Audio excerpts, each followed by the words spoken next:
Thank you, Kurt. We'll move on to the agenda. Is there any issues with the agenda anyone wishes to discuss? I would like clarification. If not, can we get a motion to approve it? I would like clarification on the agenda, on the approval that it had been stipulated many times that we would have a possibility, we would have a final deliberation and vote after the public forum, and I do not see that clearly delineated on the agenda. That is, I don't have the agenda in front of me. What is it, item 8A? That is discussion of the public comments and report. okay. So that would include a final vote if we determine that we're at that point. If necessary, if there's a motion for a change, yes. Okay. With that clarification, I'd move that we approve the agenda. Okay, Kurt, I believe that was you. Yes, and Kristen seconded. And Kristen seconded. Okay. I'm not going to be able to see, so, and Brian is out also. I'm going to call for a vote. Actually, Brian is here in the room, but he has a presentation to share. That's why he shows up on the Zoom as well. So he's here in the room. Okay, Brian is there. Brian, would you do a count of the show of hands? All in favor of approving the agenda? I show all in favor. All hands on deck are in favor. Thank you. Okay, we move on to the minutes. Has everyone had a chance to look at the minutes from the last meeting?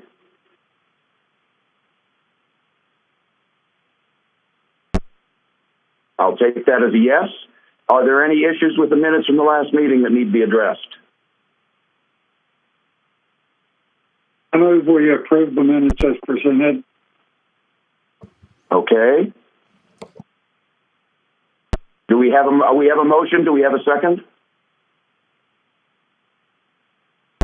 I'll second. Kristen, second. We have a Kristen, a second from Kristen. Do you want to call the vote? I'll call the vote. All in favor of approving the minutes? Aye.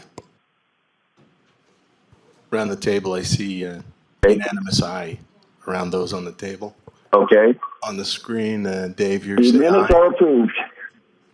Bob, you say aye. They did. Dave and David both raised their hands. Okay, we have Bob, unanimous Dave, and ayes. I all voted yes. Watch the group here.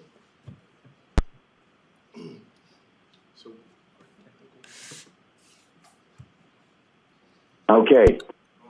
We move on to, there are no reports to submit. There's no old business to go over. We can move on to the discussion of the public comments, the report.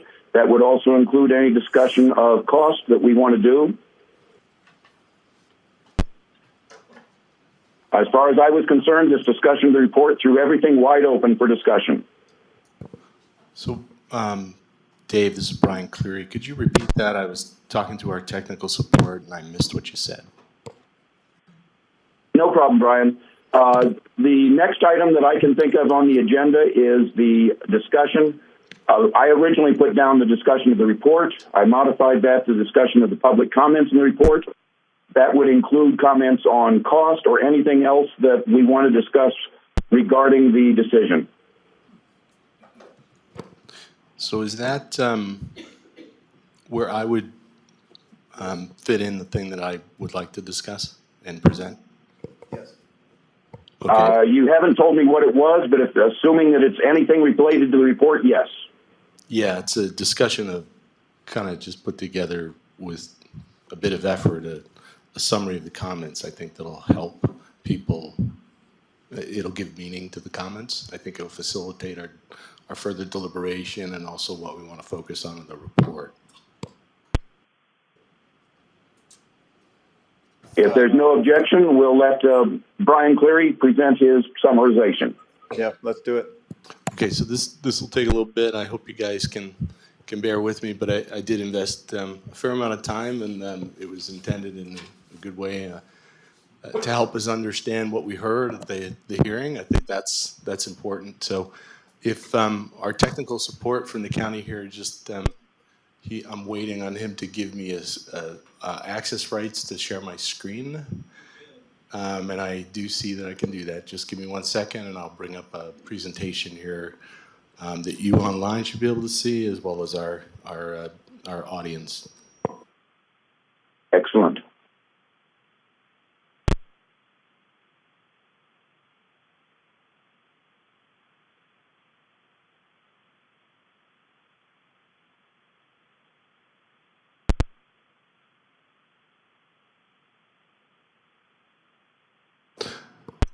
So can you all hear me at home?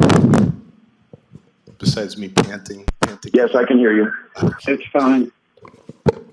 And you people you good folks in the audience, you can hear me, right? Okay, good. I know sometimes that's a problem. So let me just get my composure here.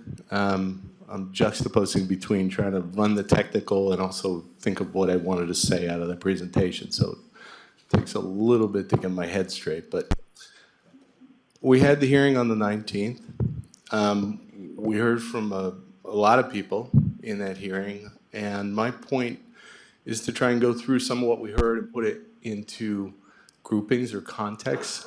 And it's related to something that I heard Phil say recently that you know, it kind of helps us write the report, I think, or at least if you guys, that's your takeaway, you do what you want. But I think it helps us think about what it is we may want to put in the report to better facilitate the public's understanding of what the recommendation is, so that they go to the polls as informed voters with a decision to make. And as you know, I'm not one of the ones who voted for the recommendation, but I am in favor of people understanding what it is. And one of the reasons that I didn't support it was because I didn't think it was clear, and I also didn't think it had quantitative, substantive support. Five of you feel differently. I respect you. And I just felt it would be helpful for all of us to see what people said and what resonates. So in that regard, I mean, one thing, we have that duty to have a public hearing. This is the language from the statute. That was the hearing we had on the 19th, right? And I found in that, going into that hearing in a meeting the week before, you know, Dave Levine said something that I think is just rings out as true, you know? I love hearing from the public, because their questions or the concerns they address sometimes make me think of things that, number one, we didn't think of. Number two, how we maybe didn't communicate the way we needed to communicate. It's a very good information gathering technique. And this next is just, you know, kind of, I had asked Dave at the time, could we just reserve time post January 19th to just have this kind of thing that I'm doing now? So, Dave, that is such a great statement there, because I did listen during that hearing, and there are just things that popped out at me that just resonated, and I thought it's helpful for you guys to think of it. There's the broad context of, okay, who is for, who is against, right? And we all have to go, well, what is it, 252 people? There's nearly 100,000 registered voters. Of that, 30,000 some odd people voted in the last election, right? So what's 252 relative to those? I don't know. Is it a proxy for the community? I have no idea. But I'm less interested in just kind of like that raw, like, okay, 26 people voted for, but 220, not voted, but gave comments for, and 226 gave comments against. That's not very meaningful to me, because this is all you get from that, right? It wakes out like that. Of the people that commented, whether it be orally or in writing, before, during, and after the hearing, and I, at great time, put in every single comment into an Excel spreadsheet through last night around midnight that I received, captured those, and then generated these pie charts from the Excel spreadsheet, right? It gives you that in the raw sense. But what does that really tell me, right? 252 people that showed up. Well, presuming they're motivated, right? They're probably going to go vote. But there's more than that to what they said, because they gave reasons why they supported or why they were against. That's the marrow. So let's take a look at that. Let's look at people who were in support and the reasons they gave. There were about 10 that appeared, okay? So there were 26 people who said they supported in their comments, whether they be oral or written, before, during, and after the hearing, right? That's how many we got in favor. And these are the categories of reasons why they were in support on this table. That's what I'm showing you. And some jump out as like the big hitters, right? Of those, the top two in numbers, 15 of the people said growth, kind of population growth, like we've experienced here, that requires a larger government. Okay, that's interesting. That tells you where they're coming from, a good chunk of them, right? 10 of those people, or 21, nearly 22%, said this recommendation gives us more qualified, in their opinion, commissioners and manager, okay? Now, these aren't surprising themes, right? Because we all know that we articulated things like that out of opinion. We don't know for sure, but we just kind of feel that way, right? And so it's interesting to see that there are these other reasons. I'm not going to explore those too much because they're kind of the lower numbers in this. They're the next highest is it protects us from partisan politics, 13%. But I'm just going to focus on these top two because I think that's helpful when we think about what are we going to do when we write the report. Who are we speaking to? Well, the people that support this is why. When we write the report, we might want to give some thought to filling in on that and saying, right, growth requires large government. Here's what we think, right? So when I look at that, I represent those two categories. I'm sorry, I just got to go back. One, these are statements in support of the recommendation, top two. More growth equals more government, and the recommendation gives us more qualified commissioners and manager, right? So let me just take the first one and just kind of look at that, because as you know, I'm not so sure more growth really commands more government. Maybe. I'm not saying I couldn't be convinced, by the way. I'm just saying that of the substance I heard, the analysis that we did, I'm not convinced that that's the case here, right? Because when I look at our population now, it's 174,000 people, by the way. It's grown 15.8, nearly 16% since 2010. This, by the way, thank you, Nancy. I pulled from the ICMA site. And so what do we got? We got 3 commissioners, $90K a year, plus I think benefits, right? We don't have a COO, Chief Operating Officer. We don't have a CEO. That's us, right? Ada County down south, right? We talked about Ada a little bit. We didn't interview their COO, but they got 3 times the population of us, right? 3 times. They've grown nearly 29% since 2010. And they have 3 full-time commissioners. They're paid a little bit more than ours, $122K a year. I'm not sure if that's benefits included or not. I couldn't figure that out. But they do have a COO, and they hired him through their existing form of government, which is like ours, right? We could do the same thing, hire him. And he gets $168K a year, right? Seems to be working for those folks in the existing form of government they had, which is like ours. And difference is they just hired a guy within it to help them with these kind of big managerial administrative things that our commissioners say just overwhelm them. But then, we never talked about Spokane County.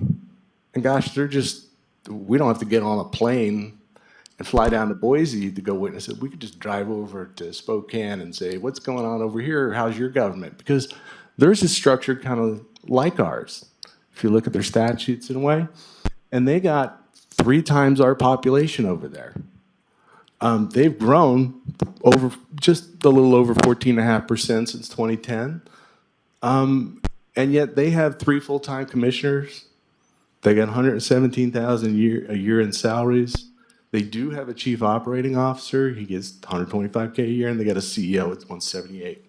So, more growth, more government? I don't know. These are 3 times as big as us, way down south in Boise and just across the way over in Spokane. And yet they got 3 full-time commissioners within their existing form. They didn't change the form. They're just hiring a manager, and they seem to be doing okay. So, when the public says more people, more government, I hear you, but substantively when I look at it, this is where I kind of come out, but I understand people might think differently. It's okay. The other reason was the recommendation that the commission, the study commission has made. Basically, we're going to get better qualified commissioners, the BOCC, right? So what do we got? Currently we got 3 full-time with benefits, right? And from what I could discern from Commissioner Filios and others, I think it's a rough approximation, but fairly safe to say his concern was, we're doing 70% or more of our time is like just consumed with this administrative stuff. Like we got to approve contracts, we got to look at who we're hiring, we got to this and that. We don't get to do the other 30% of the stuff that really is important to planning the future here, which is the policy that we translate into legislation, right? And our current board gets, was it $90K a year or something like that. And so here's our recommendation, right? 5 part-time, and as best I can understand it, I mean, Dave kind of alluded to something he was thinking in his statement at the opening of the hearing about, I think it was limited or no benefits, like 100 and something a year, comes to 17,000, 1,500 a month for each of the commissioners, 17,000 a year.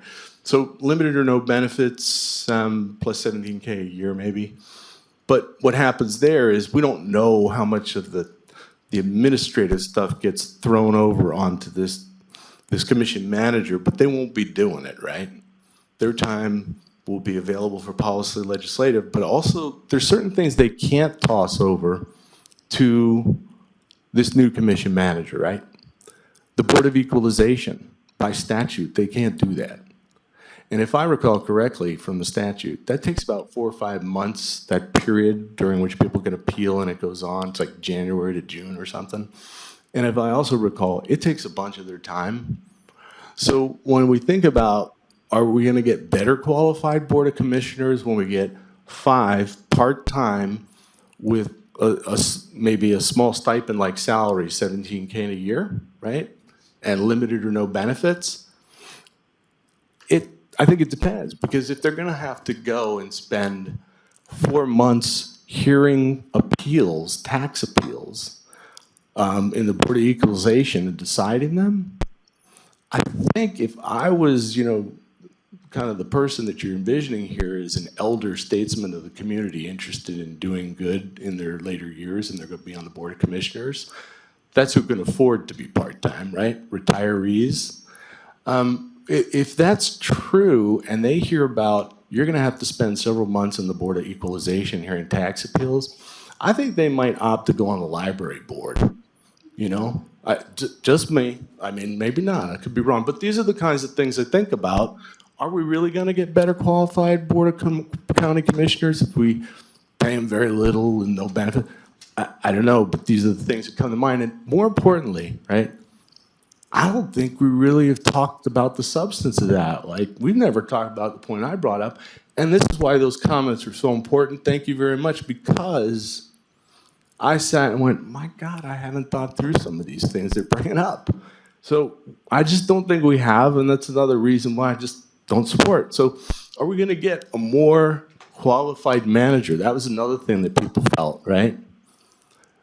This recommendation gives us a more qualified manager type. He'll be a trained professional, right? We met with a trained professional, right? Our ICMA guy, Dave Childs. We met with him, a really nice guy. And he spent some time with us and told us about what his world is like. I really didn't know anything about ICMA. Honestly, I mean, I heard the acronym, but then I went and kind of figured it out. And he was a nice guy. I looked at his resume and everything. He seemed like he'd done a lot of stuff and moved a bunch of places doing that job. But, a trained professional is a product of their training, right?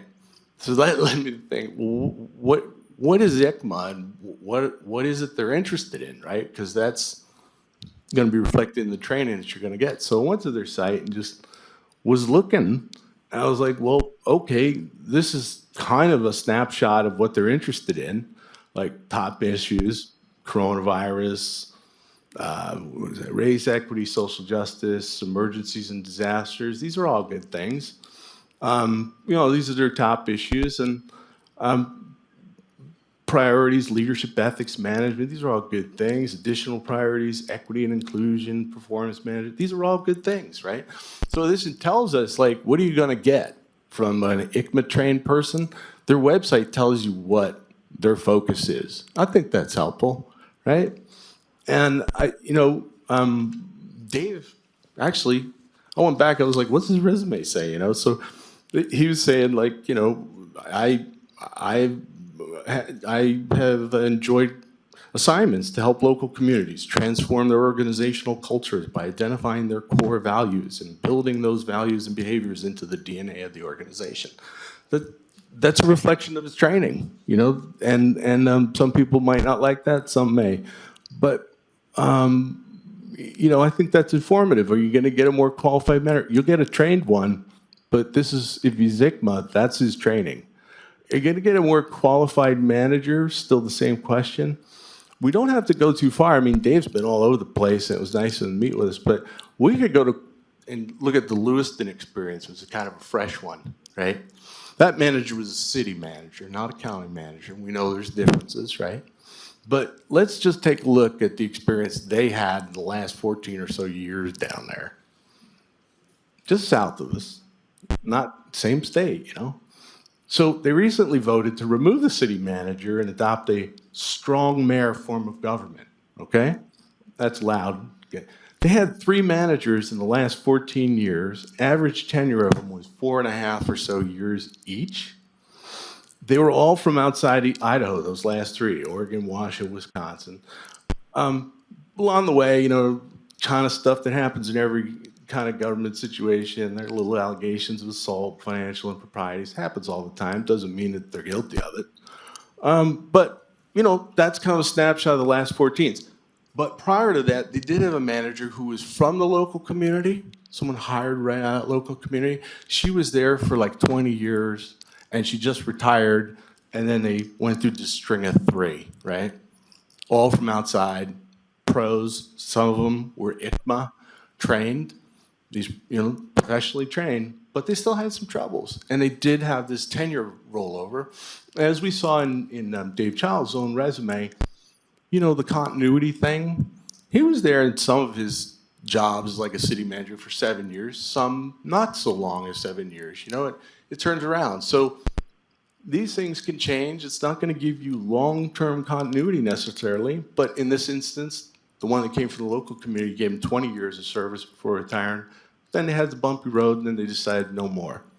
But along the way, when they had a city council manager, some of the things most complained about that led to the strong form change, the spending went up, the taxes and fees went up, and the manager's salary increased along the way. And I think the last salary was about $288,000 or something like that. And I think it was with benefits. I didn't confirm it, but it was mid 200s. So that's Lewiston. And look, is it dispositive of anything? No, but you know what? We didn't really look inside Idaho too much about experiences with a manager and that kind of thing, and trained managers, and this notion of, well, we're going to get a better qualified manager with what we're proposing.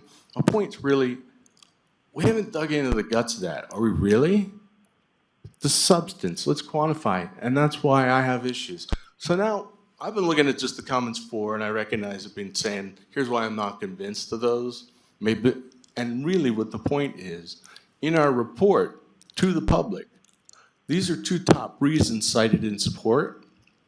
I'm not convinced that those are absolutely quantitatively correct, right? But it might be good in the report to maybe brush them out a little bit, bump them out with a little more support, right? Because that way you keep the people who support. They're further convinced, maybe you recruit some others. So now I'm looking at, here we are.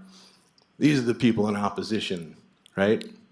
And of them, they had 20 reasons that they associated with why they opposed the recommendation. Like the people who supported, they had 10 reasons. 2 of them predominated. Of the people against, boy, they had a diversity of reasons against, right? And there were clearly some top hitters that comprised about 50% overall. They're like the top 4, like they thought it would cost or increase taxes. It'd be more costly, increase taxes.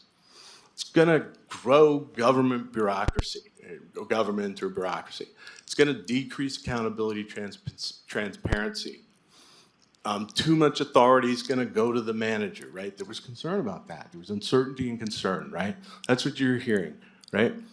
And there was another one here, undue federal influence. That's kind of a low one, but let's just stick with the top ones. Now, again, what's the point of this, right? The point of this is, we were looking at the people that supported before, they're the ones we've already convinced, right? These are the ones that need to be convinced, assuming they're some kind of a representative proxy of the electorate, right?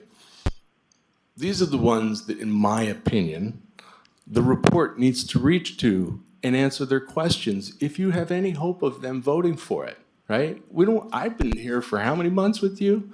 I don't want it to go to waste, like just put it on the ballot and then everyone goes, nah. If you're gonna, let's be an advocate, answer their questions. They clearly haven't had them answered.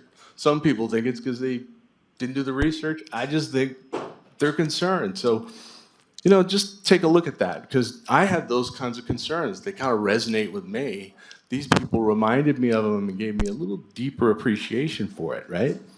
So, out of what they were saying, I think these are some things the report should kind of address, right? Because there's common themes out of these things, and I think this is what it was. What problem did the study commission identify? I'm not going to go into what we identified. Just going to the report. If you're going to answer these people's concerns, I think you need to distill it down to what problems did the study commission identify? Why can't existing government fix these problems?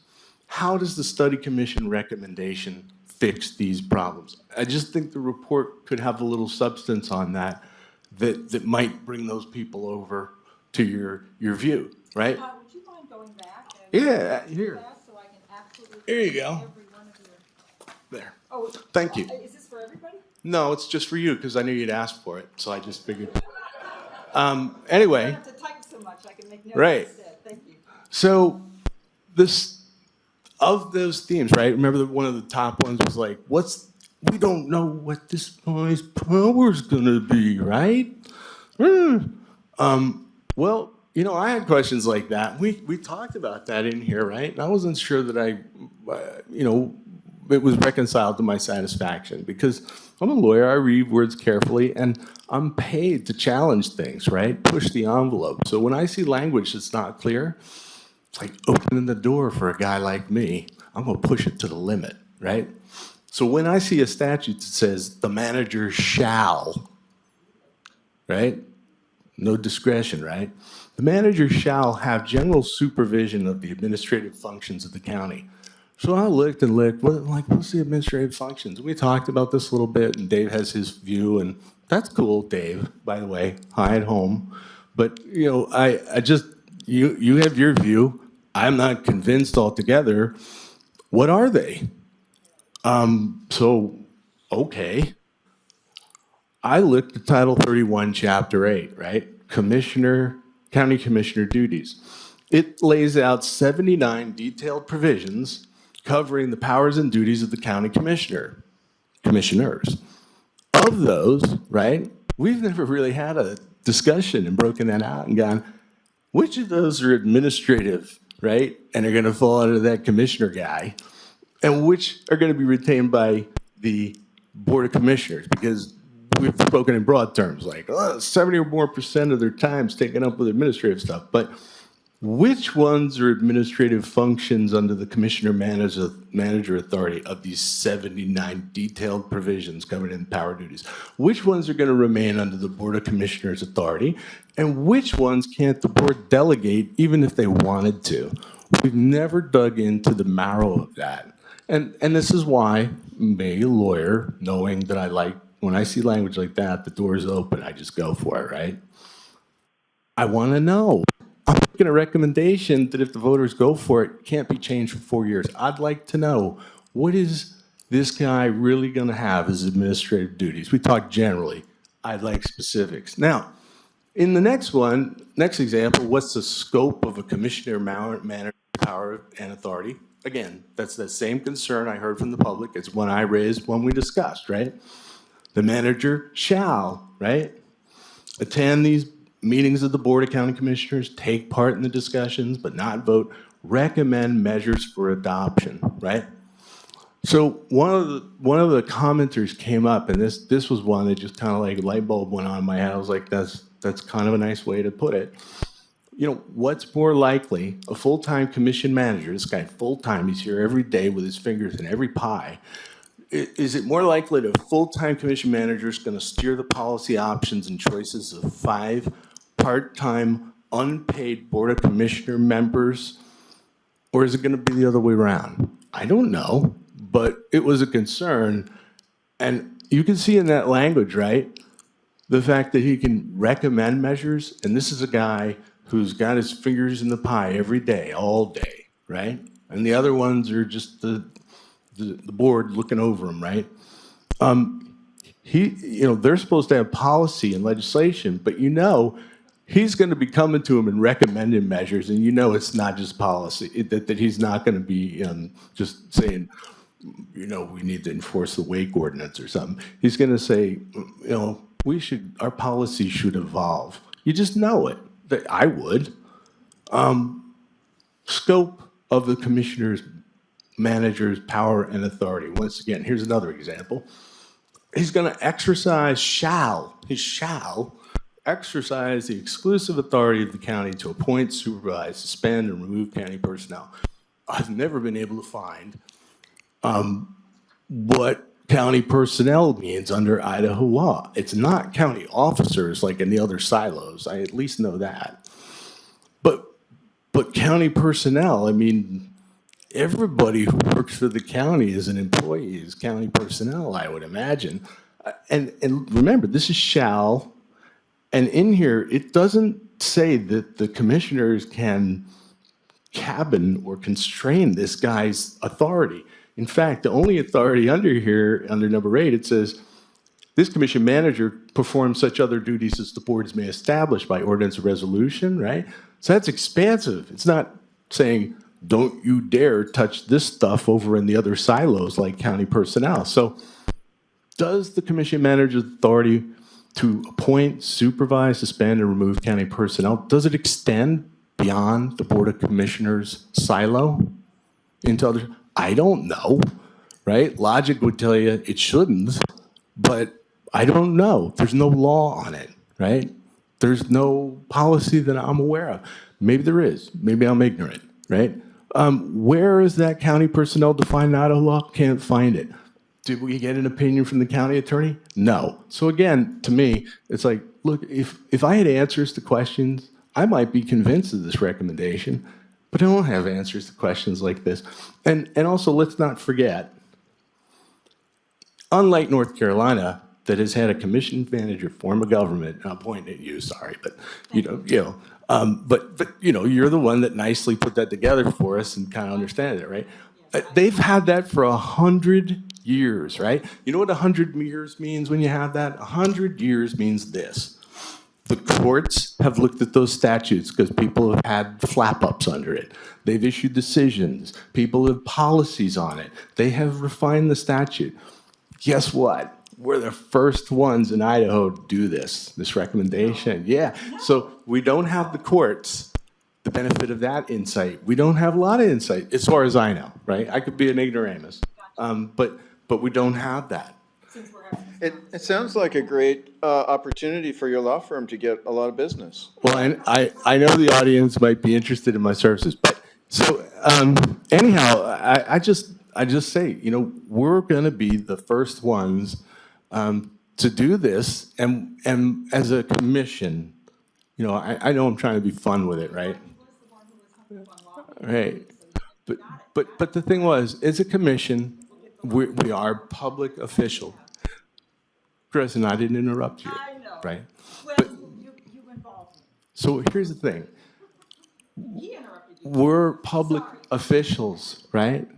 I take that very seriously. I'm not saying you don't. What I'm saying is I need better answers to some of these core things in order to go for a recommendation. I know it's disappointing that I wouldn't, but I'm trying to tell you, these things resonated from the people, and here's why. So, you know, another thing, this is another thing people in the comments said, you know, did you guys adequately consider costs, right? You know, the mindset of some, not all, was that's something that the Board of Commissioners needs to figure out. Like, are they part-time and full-time? That's not our rule. Don't bother with that, right? And, you know, okay, we dickered a little bit, but we asked for a HR survey of salaries and whatnot, right? We got one, but we haven't really deliberated on it. We got it right before the hearing. We never had a chance to do anything about it. But, you know, at the hearing, Dave kind of like laid out, you know, this idea that of 5 part-time commissioners, as best I can understand it, was like $17K a year with limited or no benefits. Maybe I'm off a little bit, but it's like a nominal salary, right? Okay. So what, you know, we also kind of shopped off and said, you know, staff offices and stuff like that, that's somebody else's problem. They can figure it out and fill in the blanks, right?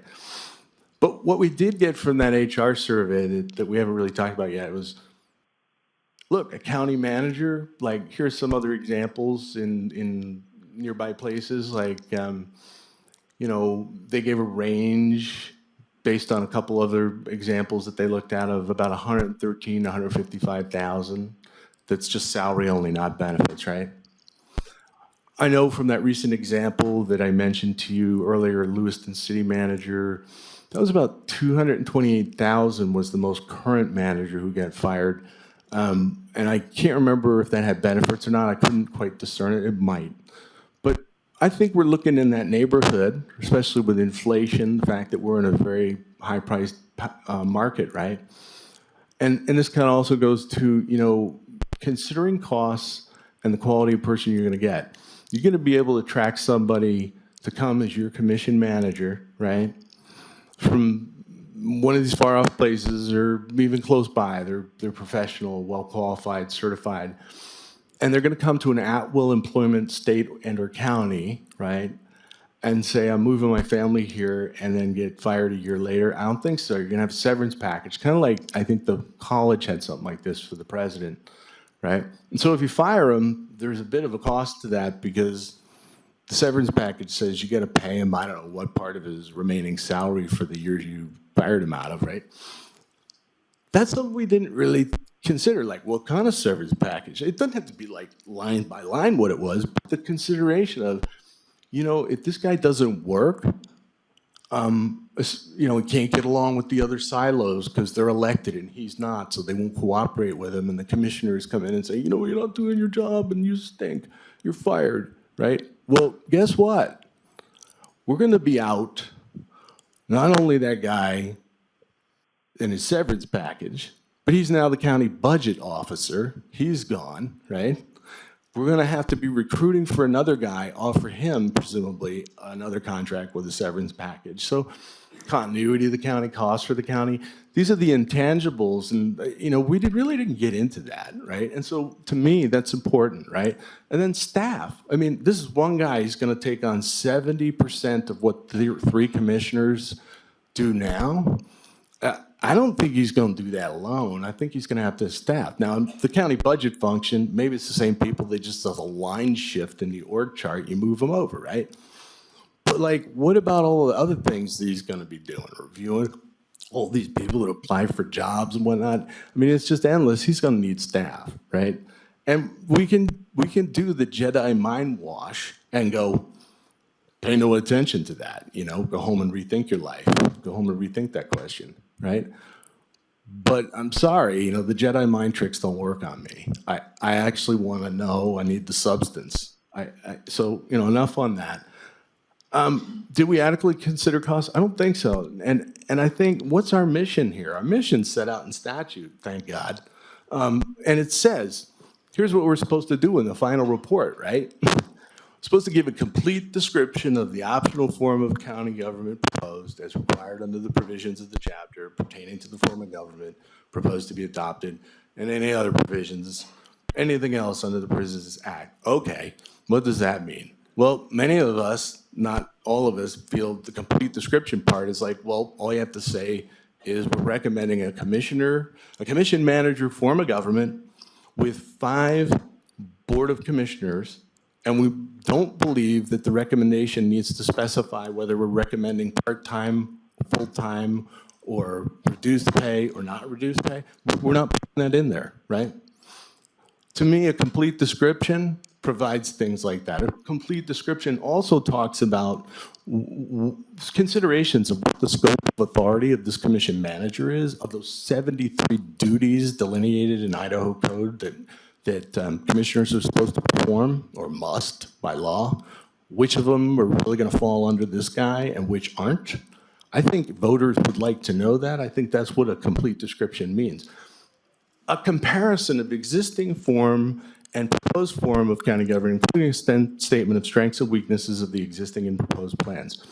We did the SWOT chart, right? And then I tried to translate those things into like a table that was intelligible, right? I don't think that's adequate. And maybe in the report, we work on this. Again, I'm talking the report. What do we do in the report? What do we do in the report? If we want to convince people, right? I think something more than a SWOT chart in the table with one-word statements of, is it an opinion, is it fact, or is it on categories, or is it unsupported? Strengths and weaknesses of existing and proposed plans. I don't remember really comparing the proposed plan. What's a plan? A plan of government? Well, we have the existing one. We know what that plan is. And the other one, again, my point's about there's all these functions that we don't know exactly what the commission manager is going to take over as administrative functions. So I look at that and I go, this should be a more complete thing. So voters, this is the whole point of this, if they're already against you, if you're trying to convince them, your report really should explain some of these things that they made clear just don't have enough information to feel comfortable supporting the recommendation. So is the recommendation that we make going to be clarified by the commissioners, right? Because we know that could happen from the 96 commission. I think one of them tried to do that. But bottom line is we know already that whatever we recommend, that's going on the ballot. Commissioner Brooks, back in July, I want to reiterate, make this very clear. Whatever the study commission decides, I will support. I will work for it. I will vote for it. Even clearer, Commissioner Filios, you are going to do the analysis. And we abide by your decision. Whatever you come up with, I will put on the ballot. Whether I go out and advocate for it, that's another matter. So when we send that recommendation, the one that we gave out for the public hearing, they're not going to edit it to fill in the blanks like, is he a full-time or part-time commissioner that's going on this 5 board?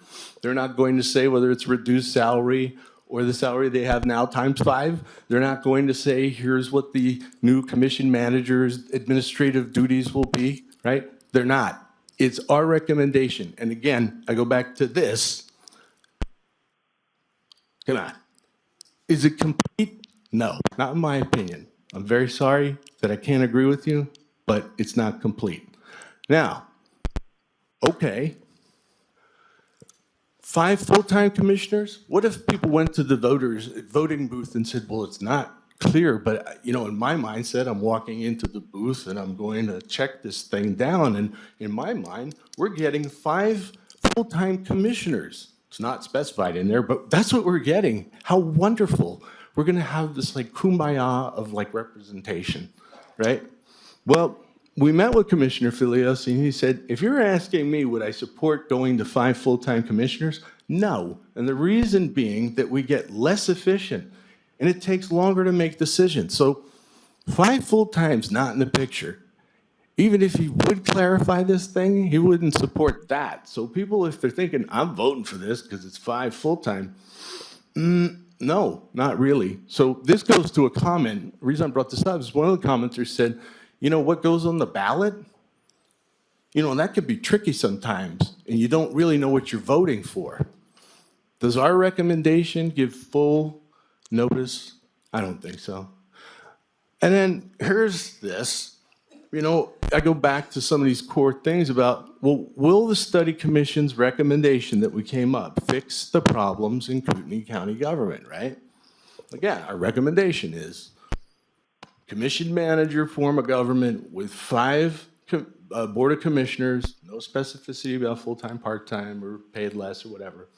And also all the line officials, right? The sheriff, the assessor, you name it, the clerk, right? All those 6 line officials, they stay elected, right? And then they're in their silos still, and you got a commission manager over here serving at the pleasure of the board of commissioners, right? And you got these 5 part-time commissioners, right? Okay, so under that structure, is that gonna fix the problems of Kootenai County government, right? So our recommendation, will they fix it? Let's hear from, let's just hear an expert opinion on the subject, right? I think it's illuminating.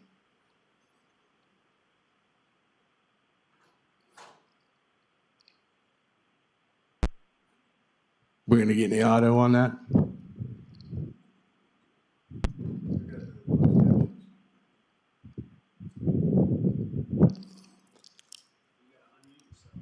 Oh, I do. Thank you. You're most kind.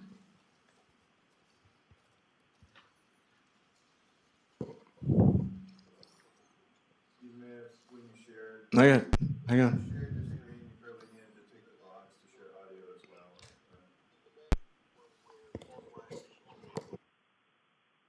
So in the manager forum, where all the line officials remain elected,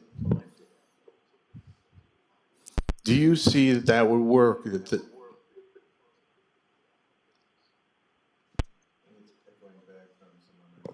What's that?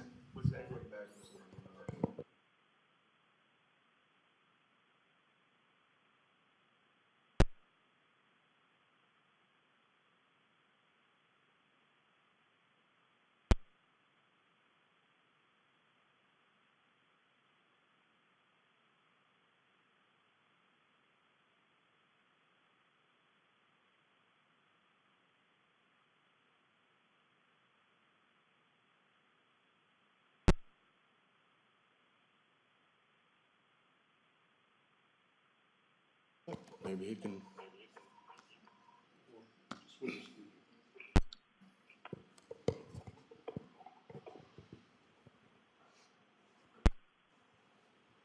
about we fix our technology?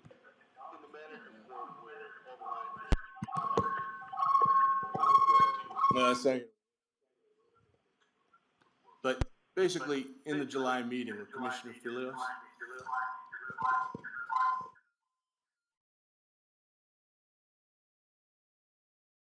in this commission manager form of government that we have, right, that we're recommending, will commission manager form of government with 5 part-time board of county commissioners and elected row officials fix the problem? Will the commission manager form of government, our recommendation, commission manager with 5 part-time board of county commissioners and elected row officials fix the problem? I asked that question, and Commissioner Filios was very clear. And I don't play around with quotes. I don't quote like little things and do ellipses and garbage like that. Okay? As a lawyer, you don't do that. You always get busted. This is directly what he said. Okay? You can go see. I've given the minutes. Tell me I'm wrong. I don't know that it solves anything over and above what we have today. So our recommendation, right? If the recommendation doesn't fix the problem, right, why make it? Okay? Is it because we just didn't do our work and we would otherwise make a different recommendation? I don't know. I think you're all earnest people and I respect every one of you and the time that you spent on this. I just have a difference of opinion. I'm a fly-spec guy. I like to know what you're going to get, especially if we're doing this for the first time in Idaho, right? These are different statutes than what we got in North Carolina, South Dakota, et cetera, right? It's either that we just didn't do enough, or maybe this is failure by design. It's not certainly our intent. Well, we don't want it to fail. If this is the recommendation, people want it to work. But is it failure by design? Because I could see, and this is people's perception, right? Like, this was a comment. And when I heard it, I sat up and went, wow, that's what people think, right? Like, this is like a plot, right? We're up to something, right? I was in the minority. I voted against the recommendation. Someone got up and said, I don't even trust you. You're part of the plot. This is just to make it look good, right? I went, what? What did I do, right? Anyhow, so, you know, if it doesn't fix it, why do it? Is it, you know, designed to fail? I don't know. But the conspiracy version of it is Study Commission version 2.0 brought to you in 4 years by Idaho Code 315010. That's, we got to live with the commission manager form for 4 years before we could revisit it, right? And lo and behold, for those of us that are true conspiratorial theorists, right? Like conspiracy, 1996 Study Commission recommendation rises from the ashes. The phoenix rises. Because guess what? With all these silos that are elected and a county manager who's not elected, we've heard from those silo people. They said, I ain't gonna listen to that guy. He has no authority over me. I answer to those people who elected me in. And so I'm not listening to him. I'm not cooperating with him on some stuff, but I mean, in the big stuff, I'm not going to. So Commissioner Filio says, if you do that, why would you do that? It's not gonna work. I agree, it probably won't. So what are we up to? We're headed to, we need to put them all under the county commission manager and do away with all those elected people, one or more of them, right? Most of them, because they need to answer to him. They won't answer to him in the thing that we're recommending. They need to answer to that guy.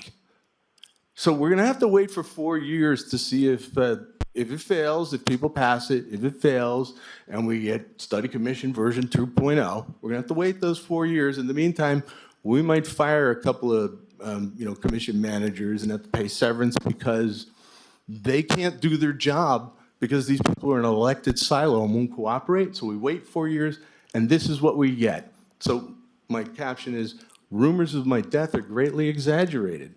That 96 thing that never got put on the ballot, maybe it will, like in 27, 2028. I don't know, okay? I'm just saying, for a part of our audience that's been listening, this is what they think. They don't trust the government. They think, and I actually looking at this, I go, maybe that is possible, because if this, what we're recommending won't work, I mean, why do it? But maybe that is the point down the road. This is what has to happen to get those silos to coordinate with the commission manager, right? So a couple thoughts for that future commission version 2.0, just a couple things, because I won't serve on it. I don't know how many of you guys still be around in that audience too, right? That are gonna be around to like watch it and comment and go to all the meetings, right? Here's one tip. If you're in the majority that voted for the recommendation, 3 out of the 5 shouldn't Zoom it in to the hearing, because the people who sit in the audience, that sends them a message. It is a hearing. Are we just checking a box? We got to listen to these people. But when you Zoom it in and you're not in person, that's a message like, I'm not really listening. Even though, yeah, we participate and it's all fine. I'm picking on you, I know, but this is for the future commission, right? It was quite a picture of the 4 that were in the minority up on the dais, with Dave, who was the chairman, and Kristen, who was in person. And it was like the 4 who were in the minority against were getting like beaten on. I was just cracking up, like, wow. Now I understand. I'm giving you a hard time jiving you because it's just fun, but I'm talking about the future commission, right? Don't Zoom it in. Maybe we'll be able to holograph it in, right? Here's another one, Dave, and I know you'll hate me every day, right?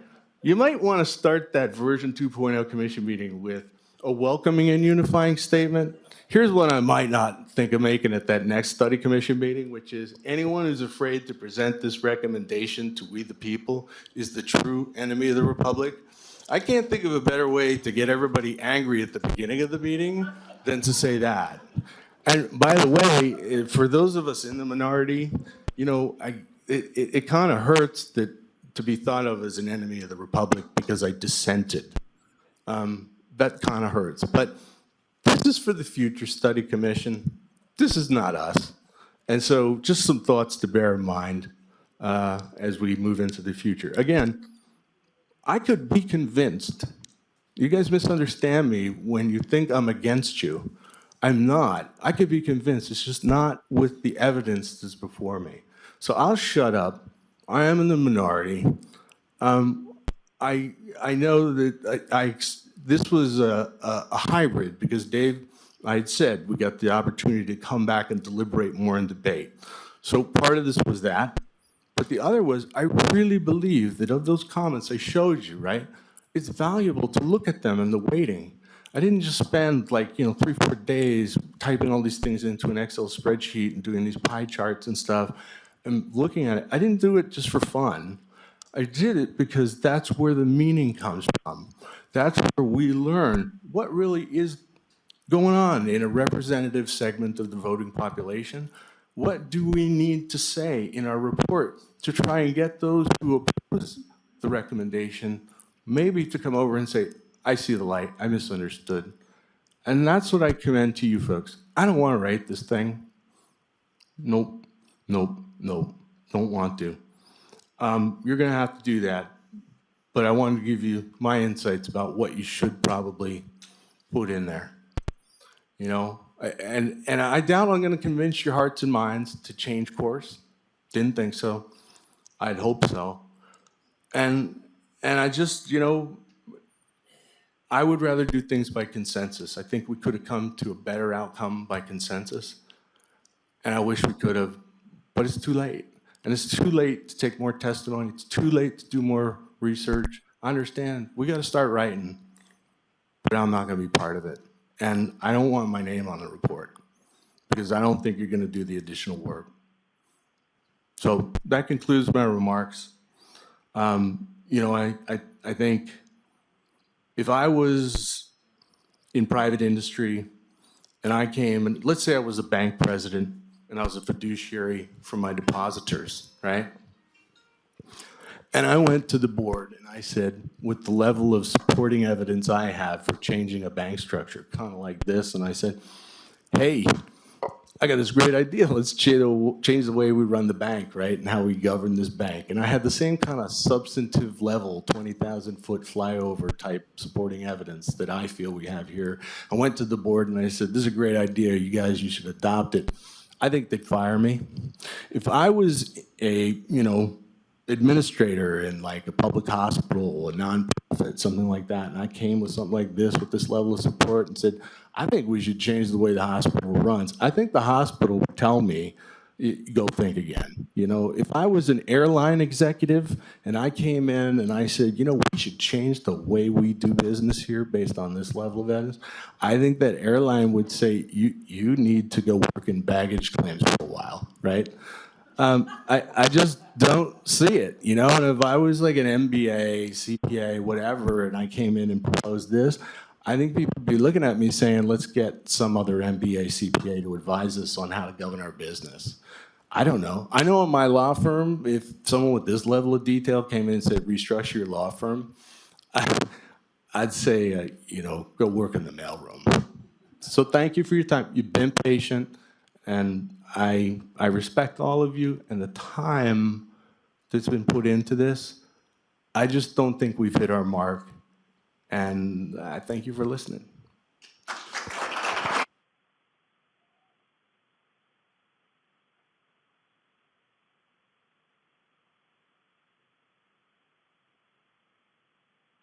Does anyone, pardon me, does anyone else want to speak?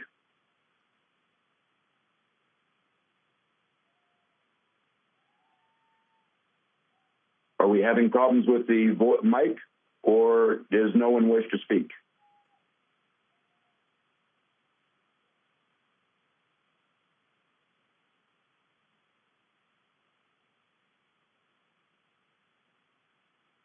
I'm not hearing a response from anyone. He did not Does hear anyone what you on the said. commission wish to speak? We could not hear you, I Dave. did not hear anything you said. You need to repeat. That's the problem. Yeah, I wanted to say I'm- thank you, Brian, for going through and analyzing all the comments. I had done a much less thorough job, and I greatly appreciate your tabulating all of that information. By the way, I am going to provide this to, in hard copy and digital to our support so that they can post this on the county website. Excellent. I actually want to follow. Anyone else?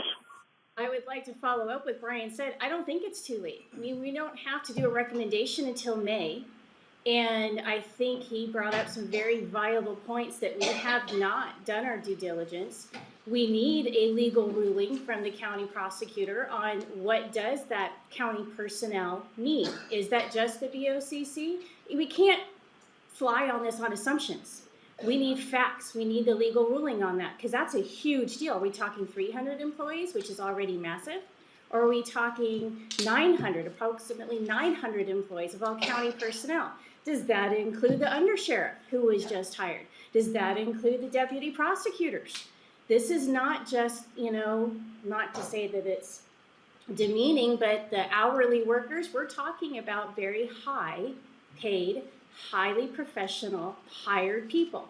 Does this one person have the authority to hire and fire underneath the coroner's office, underneath the sheriff's office? That's a problem. And we have assumptions here, but we haven't talked about that. I think another one that he brought up or alluded to was the combining of certain offices. Does this entail a bringing over of parts of the auditor's office? Like I mentioned before, and Dave said bring the facts. I've been following up with the clerk's office and with the finance director. It is not an easy just cut and paste. You have people who do multiple jobs. You have accounts receivable. You have accounts payable. You have grants. You have a whole bunch of people who do different things that affects the budget. Is that going to come over? And if it is about the hiring and firing, one person's supposed to do 300 employees? That's got to be an HR issue. So now is HR coming back under the BOCC? So now we have a consolidation, a centralization of HR and the clerk, all coming underneath the BOCC under this one person who absolutely will have to have staff and a chief deputy. This is a lot bigger. We have just skimmed the surface. We have not gotten any type of expert advice on that from either legal or these other departments. And Dave, I wanted to follow up. I had brought up a couple weeks ago about the department heads and that they had not been asked. And you said that they either refused to respond or they just refused to come, declined to respond or refused to come. So I reached out to every single one of the department heads. And the responses that I got was only one, beyond Leanna Kaiser, who I had pushed for, only one of the department heads had actually ever been approached to come speak to us. Not a single one of the other department heads. My email to those department heads was the first time any one of them had ever had any type of communication. But these are the ones that will absolutely be put underneath and have the most problematic, coming up underneath the commission manager. They will be now reporting to a commission manager. But yet we've not even asked their opinion. We have the time. I think once everything has come and we have our facts, the report will basically write itself. But we don't have the facts. So how can we write a report based on assumptions or based on ideology or based on the hopes when we haven't even talked to the people that this will directly affect? We haven't gotten legal ruling. We are talking about assumptions here, and that is not appropriate. We need to get facts. We need to take the time. Would I want to finish this as soon as possible? Yes. I think we all are kind of tired and don't want this to continue. But we made a commitment to do this, and we made a commitment to do it right. And we made a commitment to do this for the benefit of Kootenai County. That cannot rely on assumptions or ideology. That has to rely on cold, hard facts.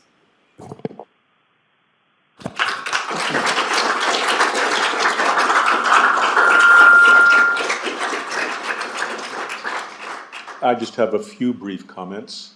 I had a lot more to say. I spent a lot of time typing and writing this stuff up, but Brian did such an excellent job that I'm not going to bore you with my non-eloquent way of saying a few of the things that he said.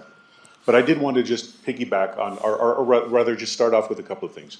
Number one, it was clear from the comments that we'd received that the vast majority of people looked at this committee and saw bias, saw a way that this was headed from the beginning. And there's a good reason for that, I think. And I don't know Dave Botting.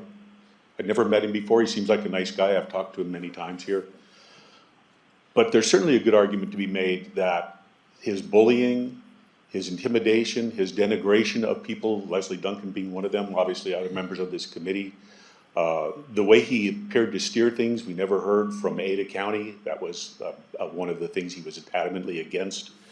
The way he would interpret things. For example, all of the evidence we heard was that the Taggart position, kind of like the COO down in Ada County, all the evidence we heard was that it was a successful venture, that administrator position was a success. He came here and said it was a failure. How do you get failure when all of the evidence was that it was a success? So those are just a few of the things that make it look, that give a good reason for the people who thought that this committee had a bias from the beginning, at least from the chair. There's a good reason for them to think that. I could go on and on, I'm not going to. We've spent enough time here today. The other thing I wanted to say about our lack of credibility, though, or at least this committee's lack of credibility, is the fact that, and Brian touched on this, so I don't need to go over this much, but we can't answer a basic question: how much is this going to cost? And anybody who thinks that it's not going to cost more, I don't know where they got their history lessons, because whenever you look at government growth, costs go up, and this government will grow if this commission manager is voted for. If a 5-member board of commission is voted in, costs will go up. There's no doubt about it. Dina Darrow said that adding people to the government in these positions is not just adding people to an organizational chart.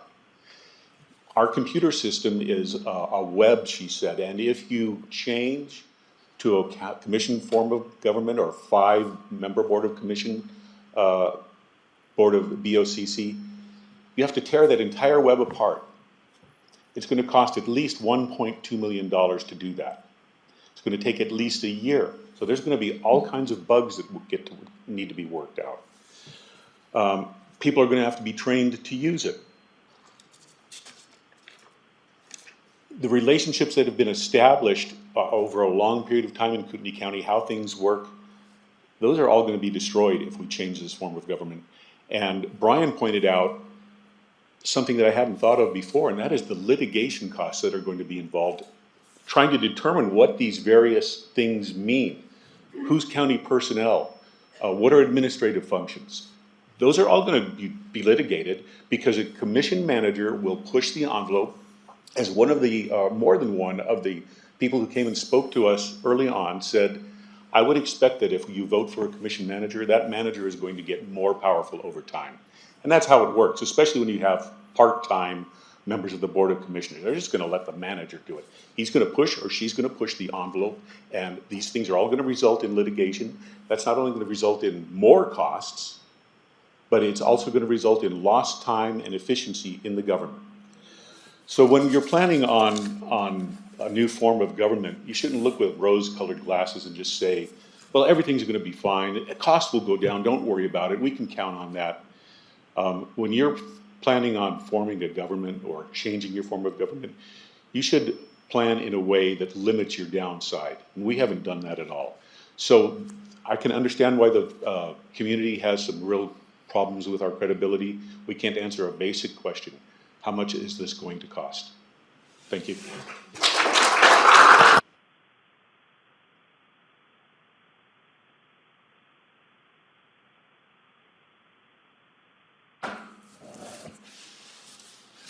Brian, I appreciate everything you put together.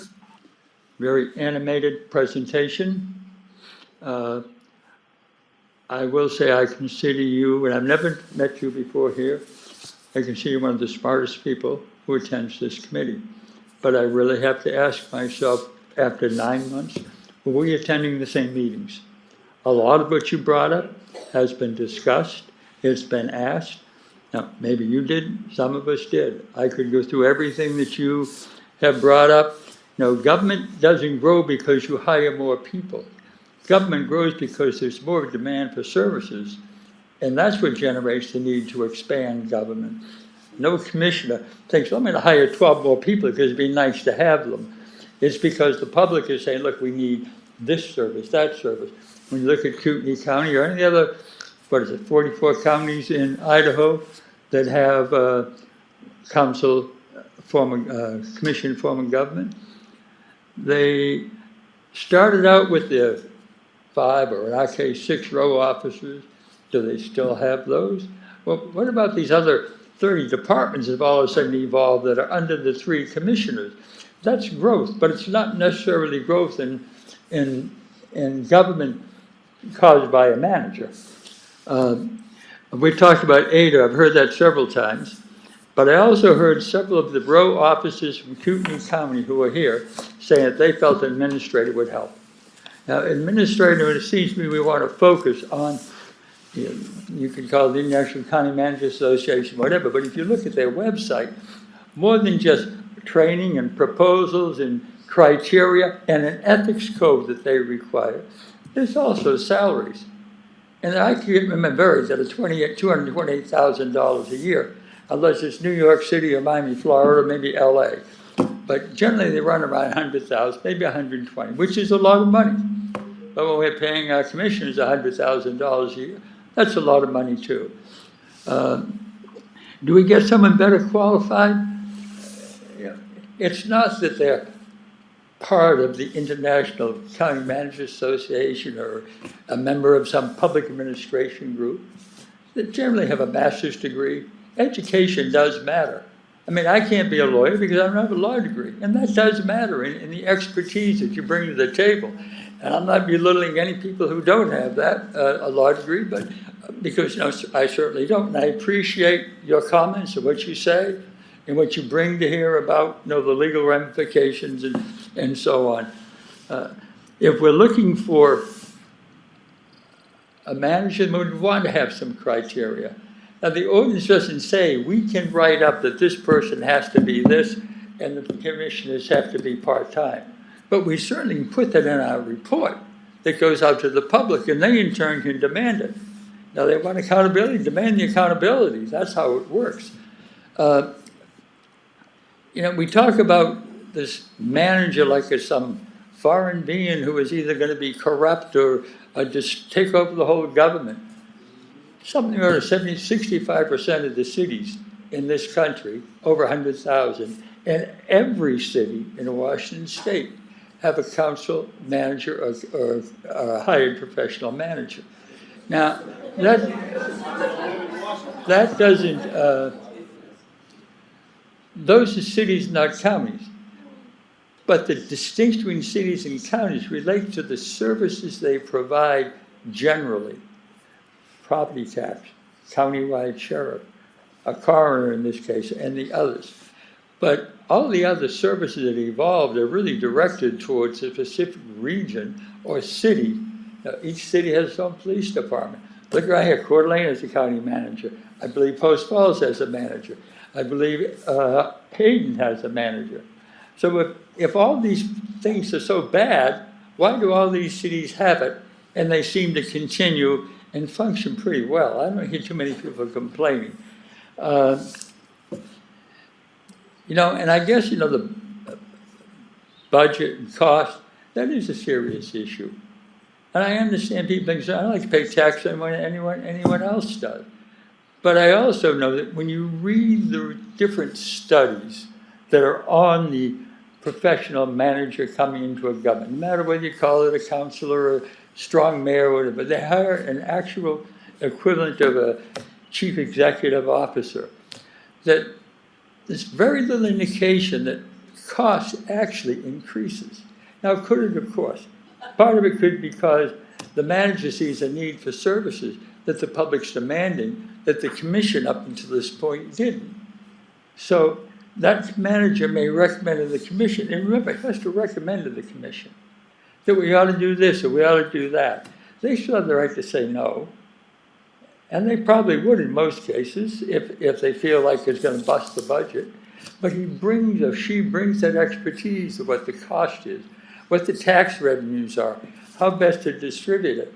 And if the coroner says, well, I want $100,000 because I need another employee here, and the assessor says, no, I need $100,000 something over here. There's something, someone can balance that with a sense of expertise and where the money's coming from. Because the bottom line is how much are we spending and how do we ensure that we aren't overspending or, more importantly, wasting the money.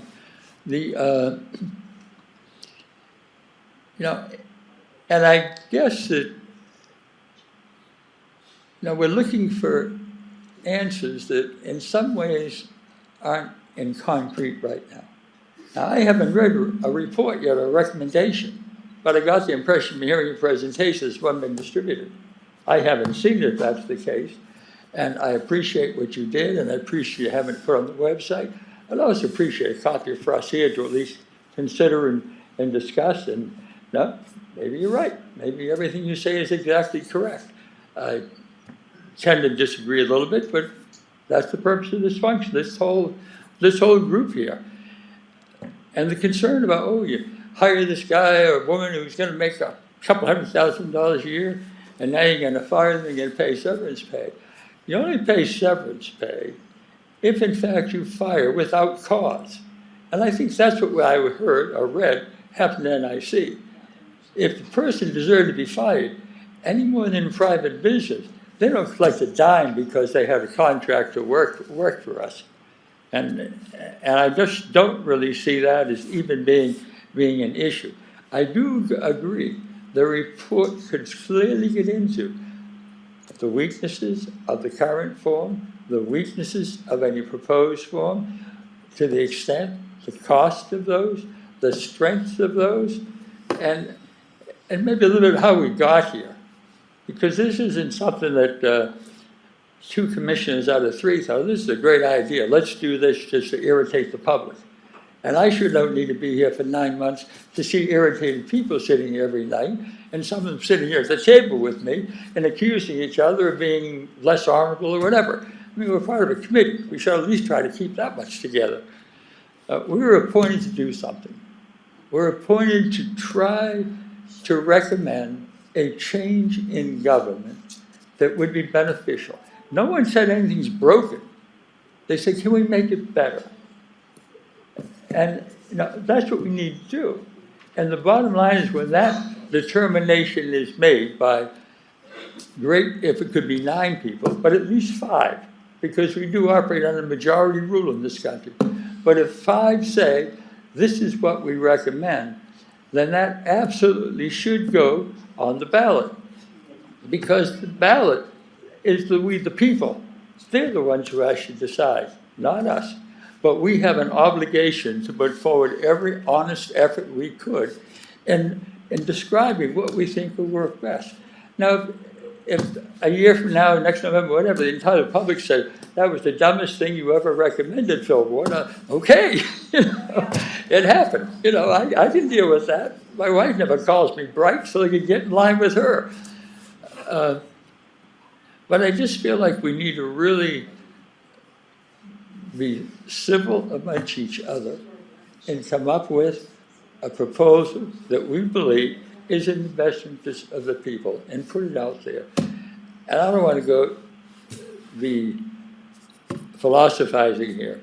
But when our Constitution was created, there was a meeting in Philadelphia in 1787.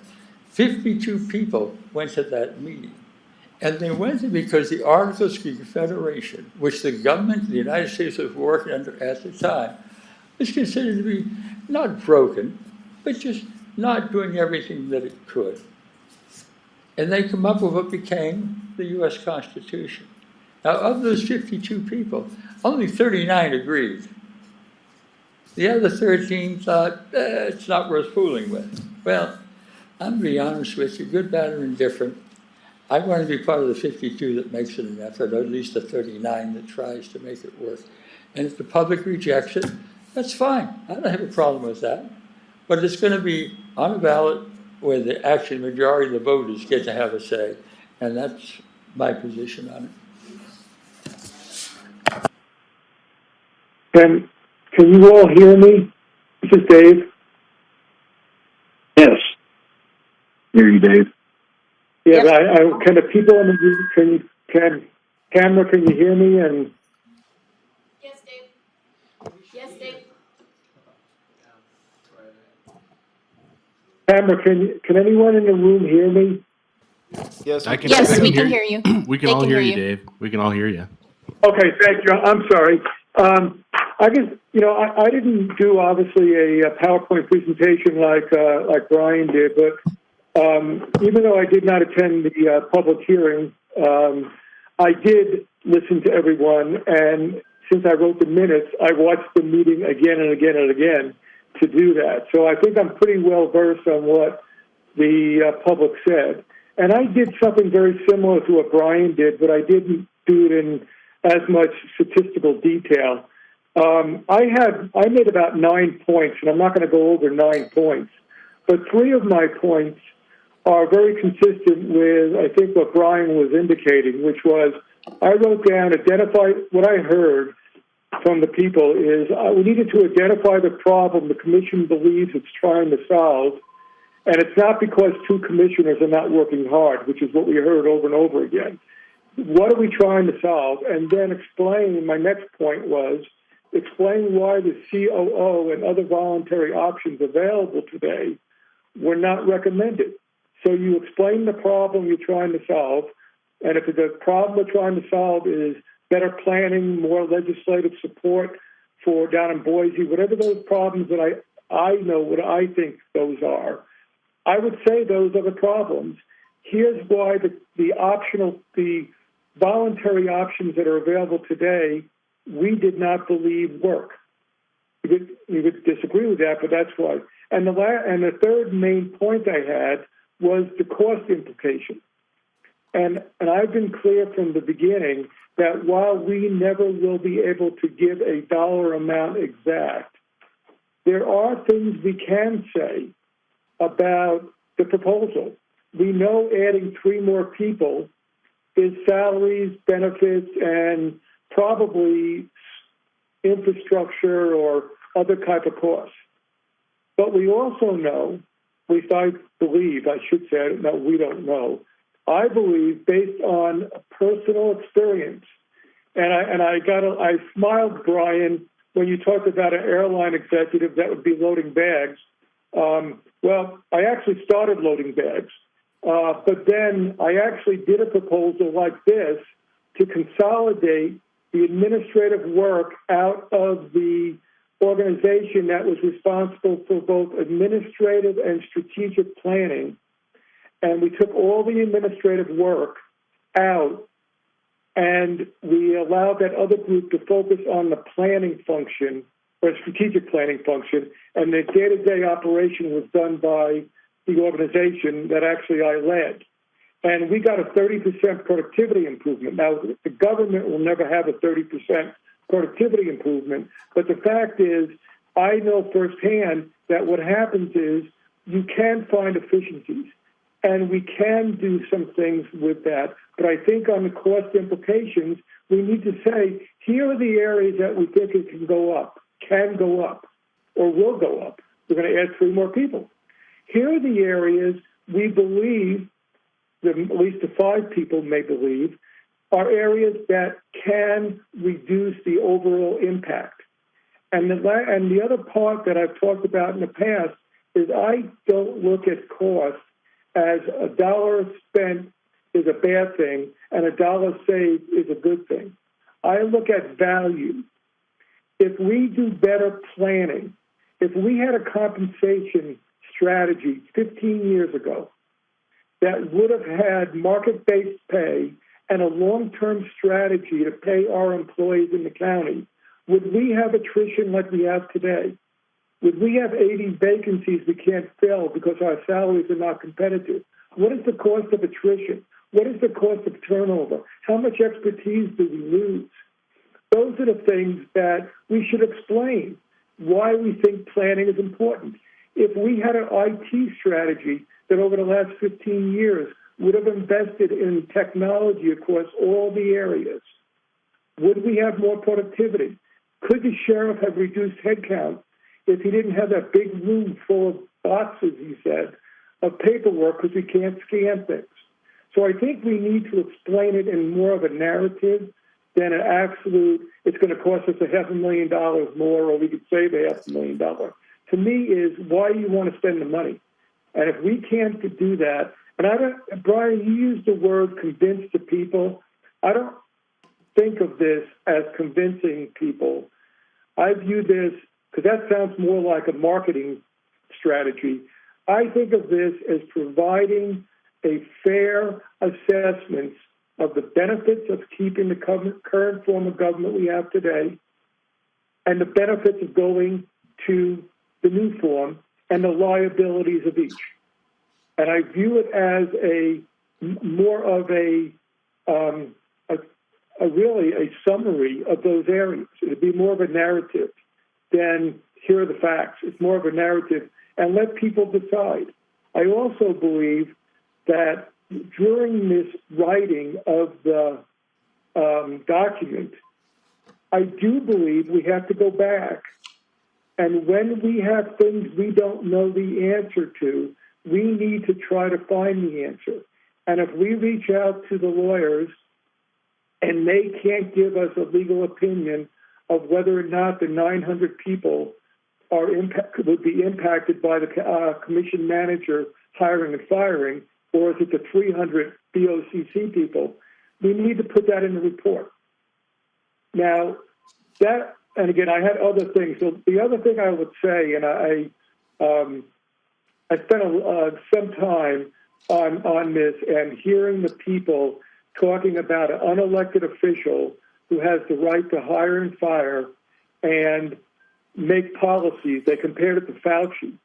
I think we also have to be clear, and I wrote down implementation plan, but that's probably the wrong word. What I meant by that is explain what the roles would be. Now, the commission manager is not a policy person. It's an implementation person. The hiring and firing, I don't know the answer. I assumed it was only the people that report to them. And if people are concerned about an unelected official having a role like this, and if people are concerned about an unelected official having the ability to fire county employees within their organization, if they're really worried about that, then we should recommend doing away with the chief deputies of the 6 elected officials. But if I went back and looked at it's not statute, I couldn't find it, and maybe some of you have. I looked at the job description for the chief deputy for the Treasurer's Department. And they develop the policies to provide efficient operations. They hire and fire people in their organization. They basically make recommendations to the treasurer. If you look at these two different jobs, they're very similar. One reports to the treasurer, who's an elected official, and one reports to the county commissioners, who are elected officials. And the only thing that I thought was different, and actually, if you're really worried about unelected officials, the chief deputy by statute has the ability to sit in and do the job of the treasurer or any of the elected officials, row officials, should they be unable or unwilling, excuse me,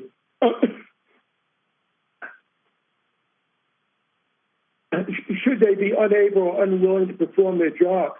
So the chief deputy actually could be an unelected official doing an elected official's job. But a commission manager does not have that ability. If a county commissioner left, they have no ability to do that. So I would support getting a committee together, and I'm sorry Brian does not want to be part of it, to be honest with you, but get a committee together and start to find out and ask the question, or put together what it would look like, try to answer some of these basic questions that I just recapped and some questions that Brian recapped, and some things Tamara talked about, and start to reach out to people and get answers.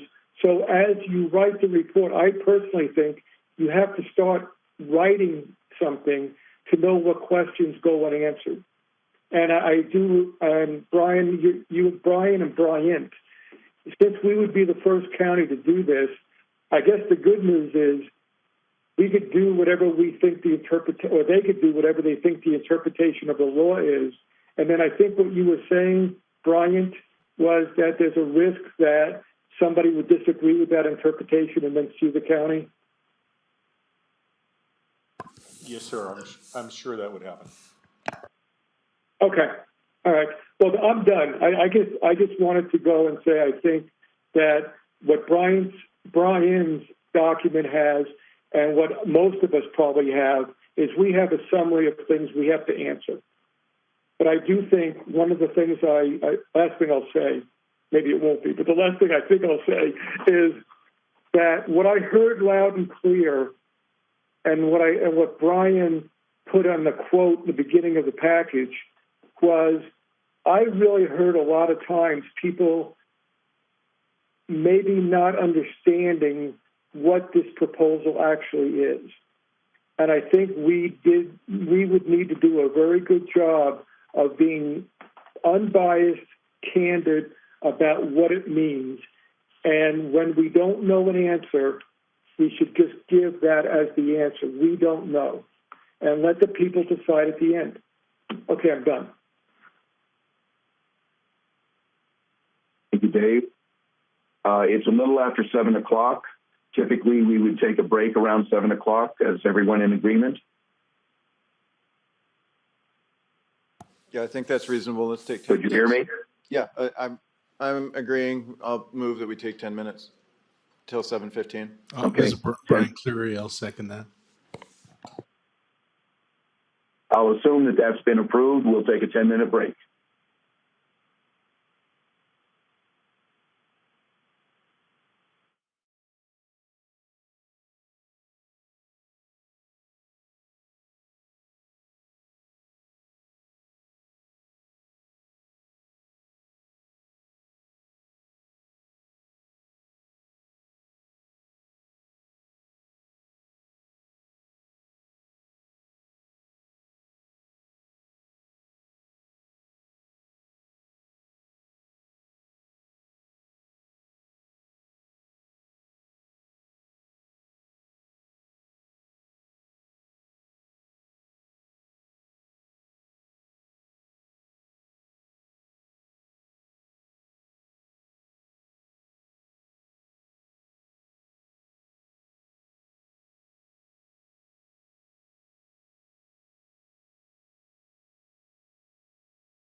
reconvened and come back to order. We got a bit of a night ahead of us, and appreciate it. So Chairman Body, I think we've got folks back in order. I think we have our commissioners. I think we're missing our one alternate. Bruce, are we missing another commissioner at all? I think we're back. We're back, and we got our public is here. So go for it. Okay. Let's call this meeting back to order. I believe, Kristen, you wanted to speak? Thank you. Well, I've been fiddling with lots of papers here and finally found it right in front of me. I think it's been very interesting, all the things that have been said. You know, thank you, Brian, for your perspective. I definitely appreciated what Dave said, Dave Levine. I thought he had an interesting perspective too. I think that we did hear from the public that there were issues. I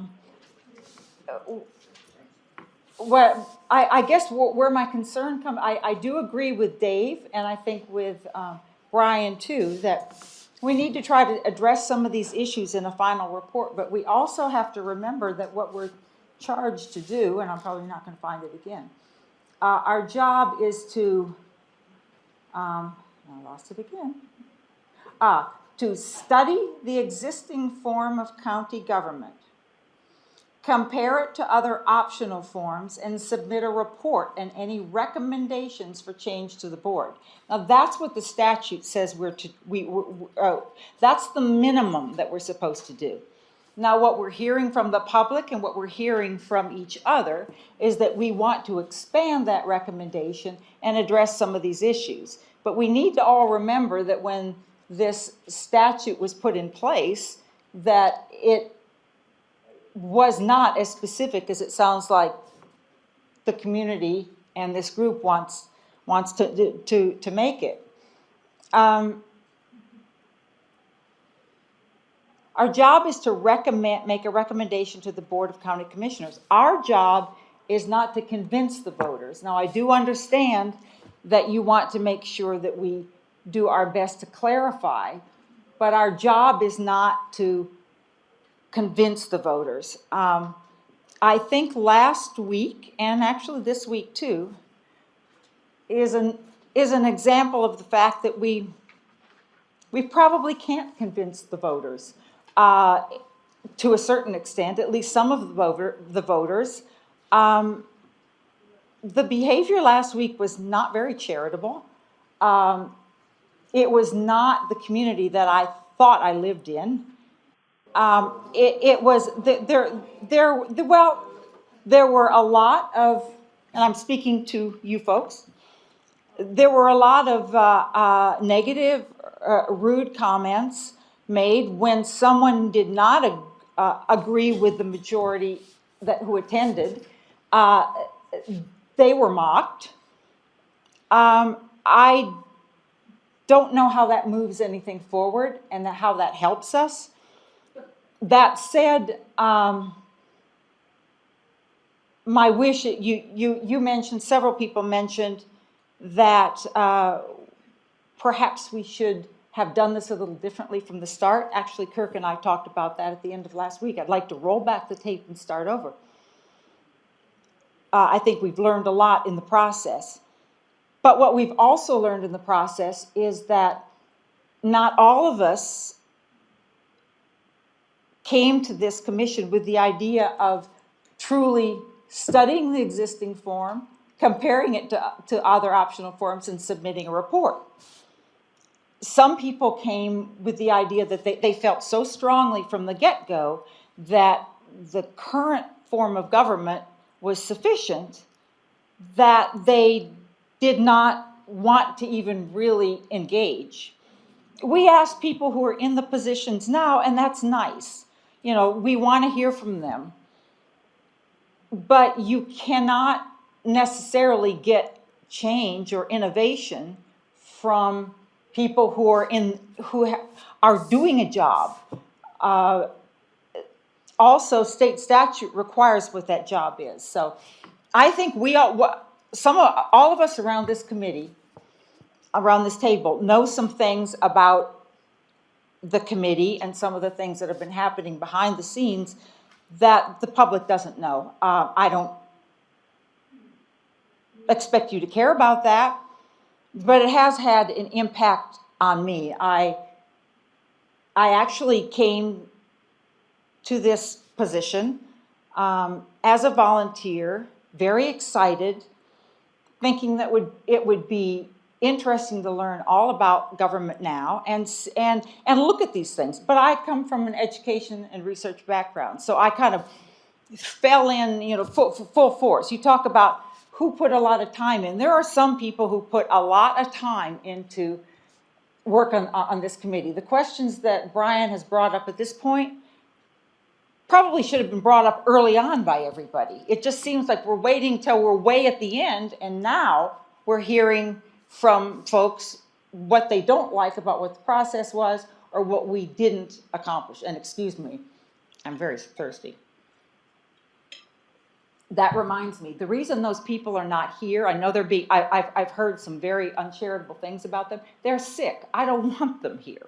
I think you know that there's an issue with COVID, but there's also some kind of a flu going around too. I don't want those people sitting next to me. And I do appreciate that they chose to stay home.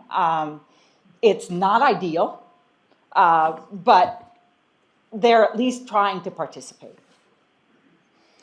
I think the voters brought up some issues that I think are quite important. They're ones that I've been mulling around in my head, and actually some of our elected officials brought them up, and some of their deputies and the other employees. Tonight, what came up was a gentleman made a comment, fix the IT system. Yep, fix the IT system. Fix the financial technology system. What's the problem with all the open positions? I mean, but these are not all solutions to be solved by the commissioners. It's all of our public officials. The vacancies are in all departments. If the expertise, if the financial expertise is in the clerk's office and perhaps the treasurer's office, then why aren't they researching and making recommendations for a enterprise, what's called an enterprise reporting system or a technology system that would help the county? I guess the problem I have is we sit here and say it's fine now, but there are these problems and they should be fixed, but it's just fine. It's like, that old adage of to do the same thing and think things are going to get better. We're doing the same things over and over and over again. Maybe we need to look at it from a different perspective. Is a 5-member part-time commission and a county manager the solution? I don't know, but I do know that what we're doing now isn't very effective, or at least the row officials, and I'm sorry if some people in those positions get offended by that, but that's what's in the literature, and I think everybody understands what I mean by that. If you come up with a different term, I'm happy to use it. The row officials and the commissioners don't necessarily work well together. Now, you can say, well, that's good, because then we have a kind of a separation of duties, and you don't have any one group or person ruling everything. But there needs to be some integration and cooperation too. We're only as good as the officials that we hire, that we elect. Excuse me. So Dave made a point, and I think it's a very, very important one. All of the row officers basically have a COO. A CEO. That person can function independently, and if the row officer is out for an extended period of time, the office keeps going. The commissioners kind of deserve that kind of support too. They don't have it. They could hire someone like Ada County did. They could try someone like everyone says, well, the Tom Taggart thing worked or it didn't work. I don't know. I wasn't involved at this level at that point. I don't know if it worked or not. He was only on board for a year, and as I heard him discuss it, it was for a specific purpose, because that particular year, the commissioners were just slammed with Board of Equalization issues. It's my understanding, and perhaps Nancy or someone else could correct me, the Board of Equalization commitment is about 2 weeks per year, not months upon months. Maybe it depends on the year, maybe it depends on what, what's happening in the assessor's office and how happy people are about their valuations. I don't know, but the whole thing, we need to look at this as a big picture. It is not just the commissioners, it is not just the row officers. The row officers hire people. They hire people that they depend on, they value, and that are quality people, and those people come through for them. The commissioners don't have that. So to me, if it's so successful for the row officials, why can't the county commissioners have the opportunity to be successful in that regard too? We can sit here and talk about, oh, you take 80% or 20% administrative away. We can sit here and parse it all we want, but at the point that it goes, our report is written and it goes to the county commissioners, then it goes to the voters. We will make recommendations, but the nice thing about making those recommendations, the county commissioners then, if the voters say, yes, we want to try this, up until now, we're kind of hitting a brick wall. We're not solving these problems. Year after year after year, we talk about them, but they're not being solved. Let's try something different. So let's say the voters say yes. It is true. The commissioners could say, oh, now there's 5 of us and we're going to get $95,000 a year and benefits. They could, but if in the recommendation we make recommendations saying, here's what we recommend, and here's from our collective discussion how we think that might work, they're going to be hard pressed if the voters vote for it to do anything different. Now, they might do it and you can vote them out. But you know what it goes right back down to? It goes back to who are our electeds? How is it decided who's going to run for office? Are these people who have qualifications? Are they people who kind of step up from the community because they have a lot to offer in that regard? It's my understanding that Ada County has a lot of professionals in their positions, and that their county commissioners have a high level of expertise. Is it because we're in a small county? I don't know. I know that some of you who have attended or listened know that I did present information on other counties. Why did I do that? Because nobody was looking outside of this county or Idaho. If in any other aspect of your life, do you just sit and look at what's in front of you and ask your neighbors, or do you go, I wonder if there's a better way. I wonder if there's a better product. We're out there all the time looking at things, trying to expand our horizon. So I didn't do it with the idea that any of those counties, anything that's happening in those counties should be picked up and plunked into Kootenai County. It was to cause us to think about it, but we never really did. I presented, and we kind of never went any farther. So be it. I think that amongst those who are the quote majority, we actually have a variety of ideas. I think Phil, with his background, thinks more of the positions should be hired. I spoke to people in counties where the coroner actually is part of the sheriff's department.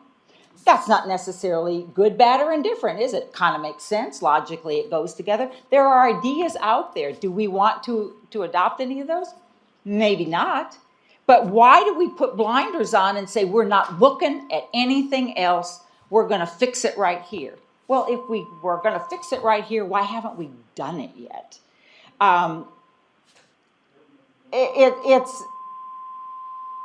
So it's a different point of view. You can say it ain't broke, don't fix it. I don't have any reason to switch to something else. And I can sit there and say, I get it. But I actually think there are some problems. And I think some things that Dave Levine brought up and that other people brought up, they are all issues. They should somehow be put into that report. But then that report goes out there, and that's when people can really look at it, evaluate it, talk about it. You can talk about it with your friends. You can talk about it in your church group. You can talk about it while you're doing your spin class with the person spinning next to you. You know, the people need to be talking about it, and the people may totally reject it. But I don't think any of us here should be telling the other people, the people we haven't heard from, the people that, quite frankly, and I know I heard some murmurs when I was talking about how I was treated. A lot of people are not coming in because they don't want to go through that. Last week, when I went to the ladies' room, a woman came up to me from this group, and she said, "I'm sorry, I want to apologize. I'm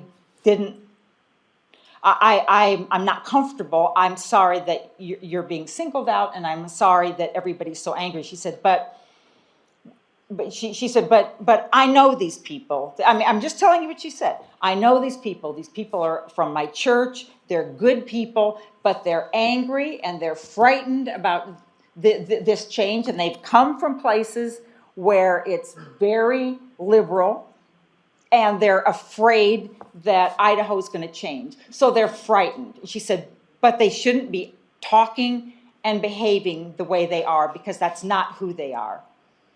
Well, I actually believe her. I have a feeling if I had, not everybody, because we all disagree, but I have a feeling if I could talk one-on-one or two-on-one with you folks, you'd find we have a heck of a lot in common. And obviously, I think I heard a voice, so there's one person it wouldn't work with. But I think a lot of you would find that's the case. But when we get in a group and you get kind of that kind of mob angry mentality, then we say and do things that we normally would not do. You wouldn't want your wife, your daughter, you wouldn't want anyone in your family treated that way. Fine. It is what it is, but what's unfortunate is some of that appears to be happening around this group too. I haven't heard from anyone, with the exception of Kirk, that he thought that last week's meeting was a little bit inappropriate in terms of how some of us were treated. I thank him for that.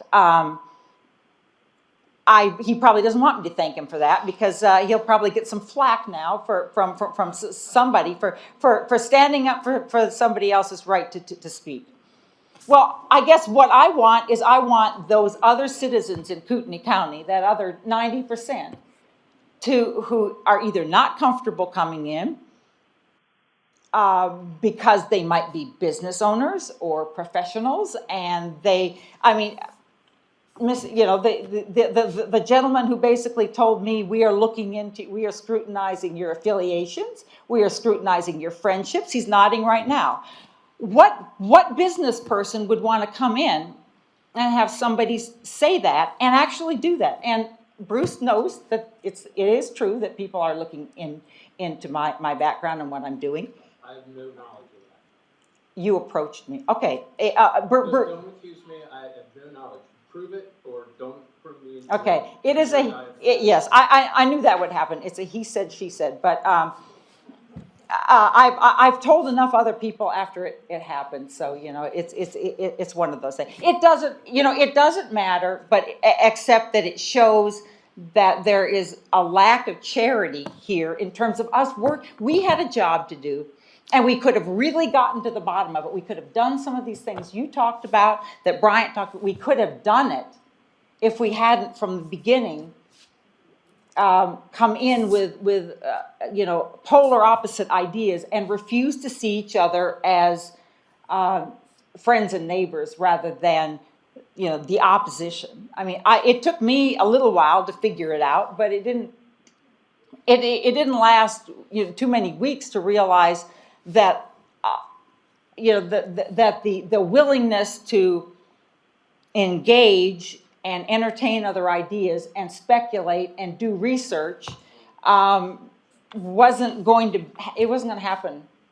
Not everybody was going to do it. I give you credit for doing it. I know that Bryant did a little after I gave my presentation, then people wanted to poke holes in it. The point of the presentation was not to say, bring that to Kootenai County. It was to say, isn't this interesting? This is this is what's out there. 40% of counties across the US do this.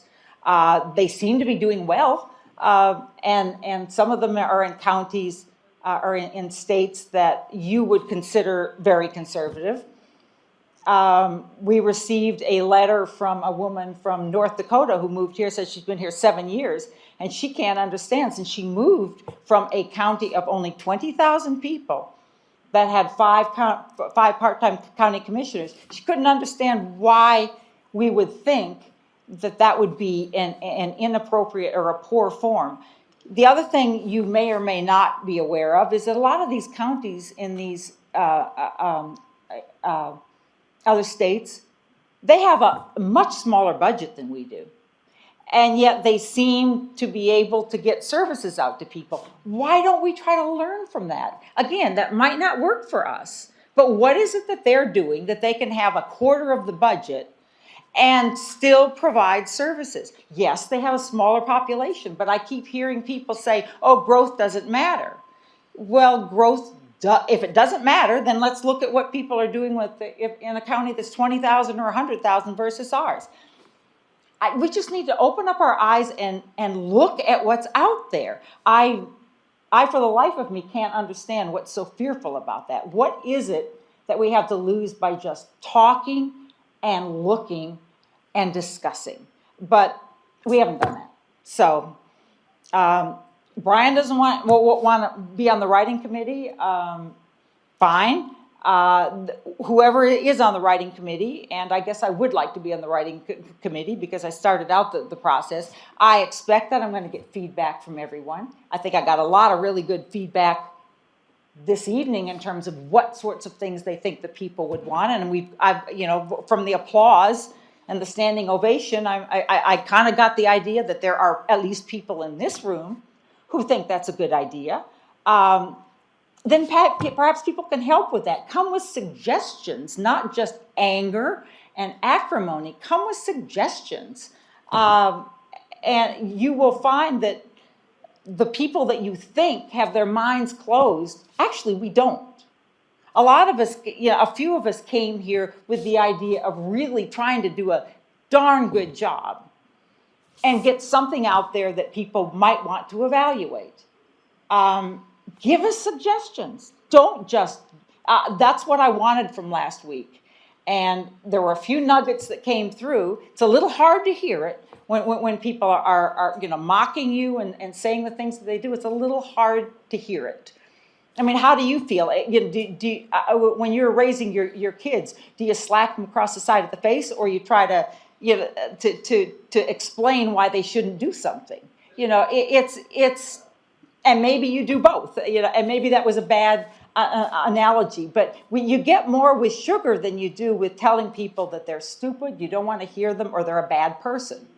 It's just human nature. So enough said. I have rambled, but I really think we need to focus on what our purpose is and try to do the best we can in terms of a report that when people read it, they go, I know what they're suggesting, and I like it, or oof, I don't like it at all.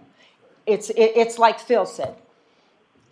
I won't feel it a waste of time if I put in all this time and it goes to the people and they say no, because I will have put my heart and soul into it. I would have done the best that I think I can do, but the decision is not mine. I'm a vehicle. So feed us good ideas that we can put into it, and you will probably be happier with the results. Thank you.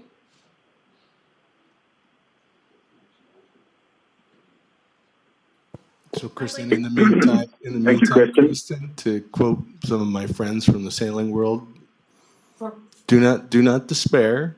To quote some of my friends, longtime sailors. In fact, I have a T-shirt that says, "The beatings will continue until morale improves." I got you. Beatings will continue until morale improves. Okay. But thanks for your comments. Well, morale's the hard part. I did. I wanted to follow up. Is your mic on? Yeah, it is. I was bringing it closer. I appreciated what you said, Kristen, and I know that there has been a lot of excitement, I guess, is a nice way of putting it, with some of our discussions and things that have happened. But to your point, if you're reiterating an email that went out to this commission and to the county commissioners and is also part of the public record, that people are being coerced and came in with that way, don't believe everything that you read. A lot of that stuff that was in that email is purely assumption and is attacking and is not correct in any way. I did not come on this board trying to push an agenda. I came wanting to know what was going on in this county, and pretty much I asked most of the questions, trying to get to those answers, trying to find out what's going on, because I do have a heart for that. So just be careful on repeating baseless accusations that are not correct, one. And two, to that point, there was many of us, or maybe the minority of us, that did push to try and do a lot of things. Get other people here, get the department heads here, get other issues here, talk about things.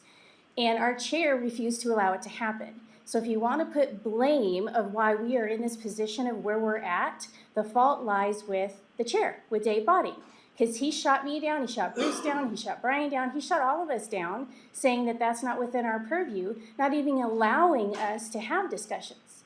So, and he is a representative of this board and representing us to the people, and that has not come across well at all.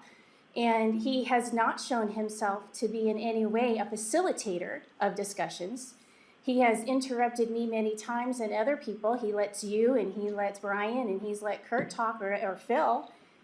But the rest of us have not had that same level of respect that you have been given. And it is very frustrating. And I understand where you feel in some ways you've had that from the people. We've been enduring that for 8 months on this board. And it is difficult.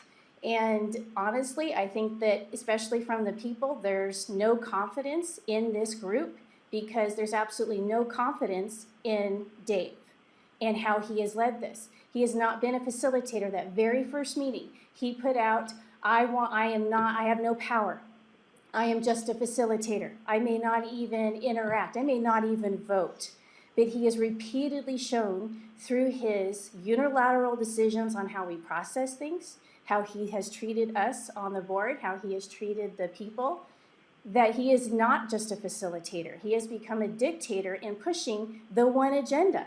I did not come on with any else trying to force something, Jedi mind trick, to what Brian said in doing something. I came on with exactly the same ideas that you did, wanting to learn what was going on. He has steered this committee by his agendas, by who he's allowing to speak and not speak, and even the topics that we've had and how we've processed things. You want to have a problem with where we're at right now and why we're in this hole, it lies with him. And he should no longer be our chair. There's no confidence in him at that at all.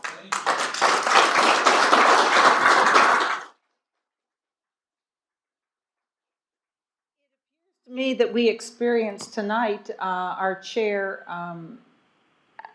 agreeing that Brian Cleary should present exactly what he presented. So I think that if any of us would have requested, and I'm not defending him one way or the other. Dave knows that there are some things that he's done and said that I don't agree with. That is one thing that many of us are able to, we're comfortable pointing that out. We don't have to speak in any lockstep. We can come to each other's defense, but also point out when we think someone has transgressed. I have, on occasion, when I've gotten a little worked up, apologized to people too. Said, okay, I got a little caught in the moment. But Brian spent over an hour talking about, while it was very valuable information, and he was reporting what he heard from the group, but it was very pointed. It was from a particular side. So be it. We heard it, and he did it eloquently. And then Dave Levine spoke, and we heard a different approach very eloquently. So I think that I understand what you're saying, but sometimes we have to speak up and say, now it's my turn. I want to give a presentation. I want to dig in. I want to do some research. Here's the research that I did, or here's the people I talked to. Let me present. I think we all could have done that. If some of us didn't feel comfortable doing that, that's unfortunate, because here we are at the end of a long process. Sitting with a lot of acrimony, trying very hard to get through each meeting, not looking forward to it, and knowing that at the end of it, we've made some contacts and friendships, but we've also probably been soured to the idea of being on any kind of committee like this again, because we see that the tenor of the people who are part of it is not all the same, and they're not really willing to support each other. So I hear you, but and I'm sorry you felt you couldn't raise your hand, step up, say I'm going to do a presentation, but. No, I always did, and. No, I'm talking something formal, like I did, like Brian did, No, we- like, you know, it sometimes that's what it takes. Because we all did the around the room thing, you know, and you know, we did listen. I'm sorry you feel that you weren't heard. I think I know exactly how you feel about if I don't know what your position is, then perhaps you would like to reiterate it. But I think I know what your perspective is. I don't think there's any question. Brian. Well, I know that you voted against, is what I'm saying. You know, and I know that Kirk did too. I don't know why you did. I don't know why, you know, and unless you tell me. Brian told me all the reasons, and that's very helpful. I think it was Brian at a meeting several meetings ago. You said, "Whoa, this is the kind of discussion you were sitting over there, and you said this is the kind of discussion I'd always hoped we'd have." Now I understand. You said to those of us who were voting for. Now I'm beginning to get an idea of why you think it's a good idea. I'm understanding your perspective. I think that was important. I think that's where we all failed each other. We did not get to that point. So again, like I said, if we could roll back the tape, we'd do it over again, and maybe we'd start fresh because we would have learned something. But now we are where we are. Well, and to your point, I was not trying to convey the idea that I wasn't being heard. I was trying to convey a bias that was directed towards me. And one of the reasons I think we're in this position that we are is because we came to that one meeting fully prepared, or at least I was, to give a presentation to your exact point of why we have a stance, we have opinion, and what is the background, what is the factual information to support that stance. And we walked into this meeting, and Dave Botting had completely changed the agenda. He didn't even allow us to do our entire presentation of where we are, unlike what Brian did tonight. That's what we were supposed to have done months ago, and he did a unilateral change on the agenda and did not allow us to do that. So I agree with you. It's difficult because we have not, in entirety, like Brian did tonight, had the ability to do that. That was stripped from us from the chair. And again, that's my point. It's not that four of us came in to cause problems at all. I didn't know any of you at all before walking into here the first time. I introduced myself to everybody. I had no foreknowledge of anybody or where they sat or what their worldviews were or anything. So there was no bias coming in from that and using that to form my opinion. But there was definitely a bias against the people who were trying to bring an alternative viewpoint. And whether that's no change or whatever, the whole purpose of this is to study this, not to censure certain sides because we agree or don't agree with them. And now we're here. Why can't we get a legal ruling? I actually am going to make a motion to get a legal ruling. We need to know facts. We need to know what's going on before we can make any vote. It would be so irresponsible to do any kind of a vote if we don't even know who the county personnel are that are going to be affected by this. That's ridiculous. There has to be factual information on that. And that could have been done a long time ago. And I suggested it a long time ago, but I was shot down. Did you make That's a what my- motion a long time ago? What I'm saying is I hear you, Tamara, but there were mechanisms that we probably, and I'm at fault for it too. There are mechanisms we could have used a long time ago to basically make the point. So And I was unfortunately, shut down. here we are, and we have to take it from this point forward. We can't go back and do anything about it. No, but So, I think we can take some positive steps forward. I think there's still some more information that we could try to glean from the department heads. And I just want to clarify, because I was going off a lot of notes, I did reach out to all of the department heads, but I did not get a response from all the department heads. So if I was not clear on that, from the ones that I did, only one of them besides Leanna Kaiser had been approached. None of the others had been talked about. So I want to make sure I'm clear on that one. But why can't we reach out to them? And actually, the ones that responded were all in favor of coming to speak to us if we decide to have that happen. And they're, again, the ones that are directly affected by this. So why can't we take a little bit extra time? I know it's probably not what any of us want to do, but if it can help us make an informed decision and get more information, and I know for a fact that not all of them are for it, but some of them are for the change. So it's not like I know that they're going to come in and, give us one perspective. That's not going to happen. I want to hear all their perspectives. So why can't we do that? And again, there has to be some type of legal ruling on what county personnel means. Those are two, I think, non-negotiables that we need to decide on as a panel, as a group, if we're going to do that. If not, then you have made your decisions, and you've made your decisions based on opinions without a lot of factual data in hopes that this would work. And that's just not, how this panel, I don't think you'd want your legacy on that. I think we want to come across as being as credible as possible with as much research and information as possible. So why can't we just take a little bit extra time, take those positive steps, and get a little more information before we make a decision? It might change a mind one way or the other. I don't see how that could be a negative. So, we all come to this thing. Before we get any further into the weeds, Yeah. I don't believe we've heard from Kurt. Would you like to say something, Kurt? Sorry, Dave. In my mind, at this point, the biggest question is, how do we make progress forward? So that's the question I'd like to raise. I mean, we had Brian on one hand saying that he feels like it's too late, that we've not made effective use of our time and we have too little left in order to effectively address the open questions. And Tamara, on the other hand, is saying, well, maybe we just need to double down and get her done, if I'm not misphrasing you too much.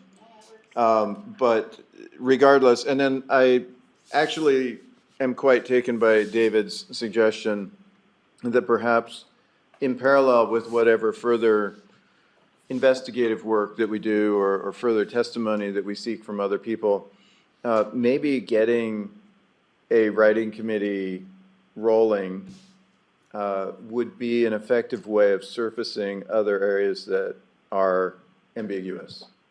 And so perhaps we take a couple of steps in parallel as the next steps forward. That was kind of what I was mulling over. And by the way, for our technical people, can someone let Bob Fish back in? I see the bar at the top there. Okay. So Kurt, you kind of went in the same direction I was headed, so thanks for saving the words. But, as to the writing committee being in parallel, I'm sorry. As to a writing committee in parallel with undertaking additional investigative measures that, that could make some sense. I was conclusory in presuming that we're kind of at the end of the road and folks don't want to revisit the recommendations. I mean, why would we go do some more research if people didn't feel it was worth it because they didn't want to revisit the recommendation? But I don't know if that's a preliminary thing, a stumbling block. Maybe we just put that aside and just say, well, we did kind of characterize as preliminary. Maybe we need to do a little more homework, talk with each other about the homework along some of the, I don't hold the everything of what we need to look at. I just raised some things that came to mind, and maybe we go look at those things, and also maybe put together, if you're gonna do a writing committee, something that looks like an outline, just like a skeletal outline, not try to just start writing the thing, but here's an outline of what the shape of this thing looks like, and that's what your committee does, and that requires some thought. So I wouldn't be opposed to that kind of thing. I don't think you could just dive into the meat and start, that, but maybe others would have other views. Maybe just be quiet. Another thing I also wanted to point out was, all of us came to this, none of us knew each other, and I didn't ever know or talk to a commissioner ever before I asked to be Commissioner Bruce to put me on this, and I really didn't know county government too much. So even though a lawyer, I just did learn a lot along the way, and obviously you've seen some questions, and it's not, gee, I just like a jack in the box sprung out and had all these things. It's things that have been in the back of my head. I do work full time, so trying to research them before I get to the next meeting. Not always successful, but the thing is that, and it's why I started with Dave's comment about the value of public hearings and comments, is because when I heard those, I realized not everybody even gets to the level, like I kind of didn't know a lot about county government. Many people are more distant than that knowledge that I began with. And they came in and spoke from that perspective because it's something that they feel, and you try to understand, like, what is driving that? They might be slightly off about their understanding of the statute or something, but in general, there's something there that they're trying to articulate, and that's why I did all that work in trying to tease out, like, how did these comments hang? What categories? Because as I did that, I realized there's some themes that resonated from things I had thought about earlier, maybe touched on, but I hadn't looked into, didn't have the time. And so now learning more, knowing more about things, more knowledgeable individual, and brought them up, and we should pursue some of them. I don't, if you're trying to convince me, I'd like to know the answers to the questions,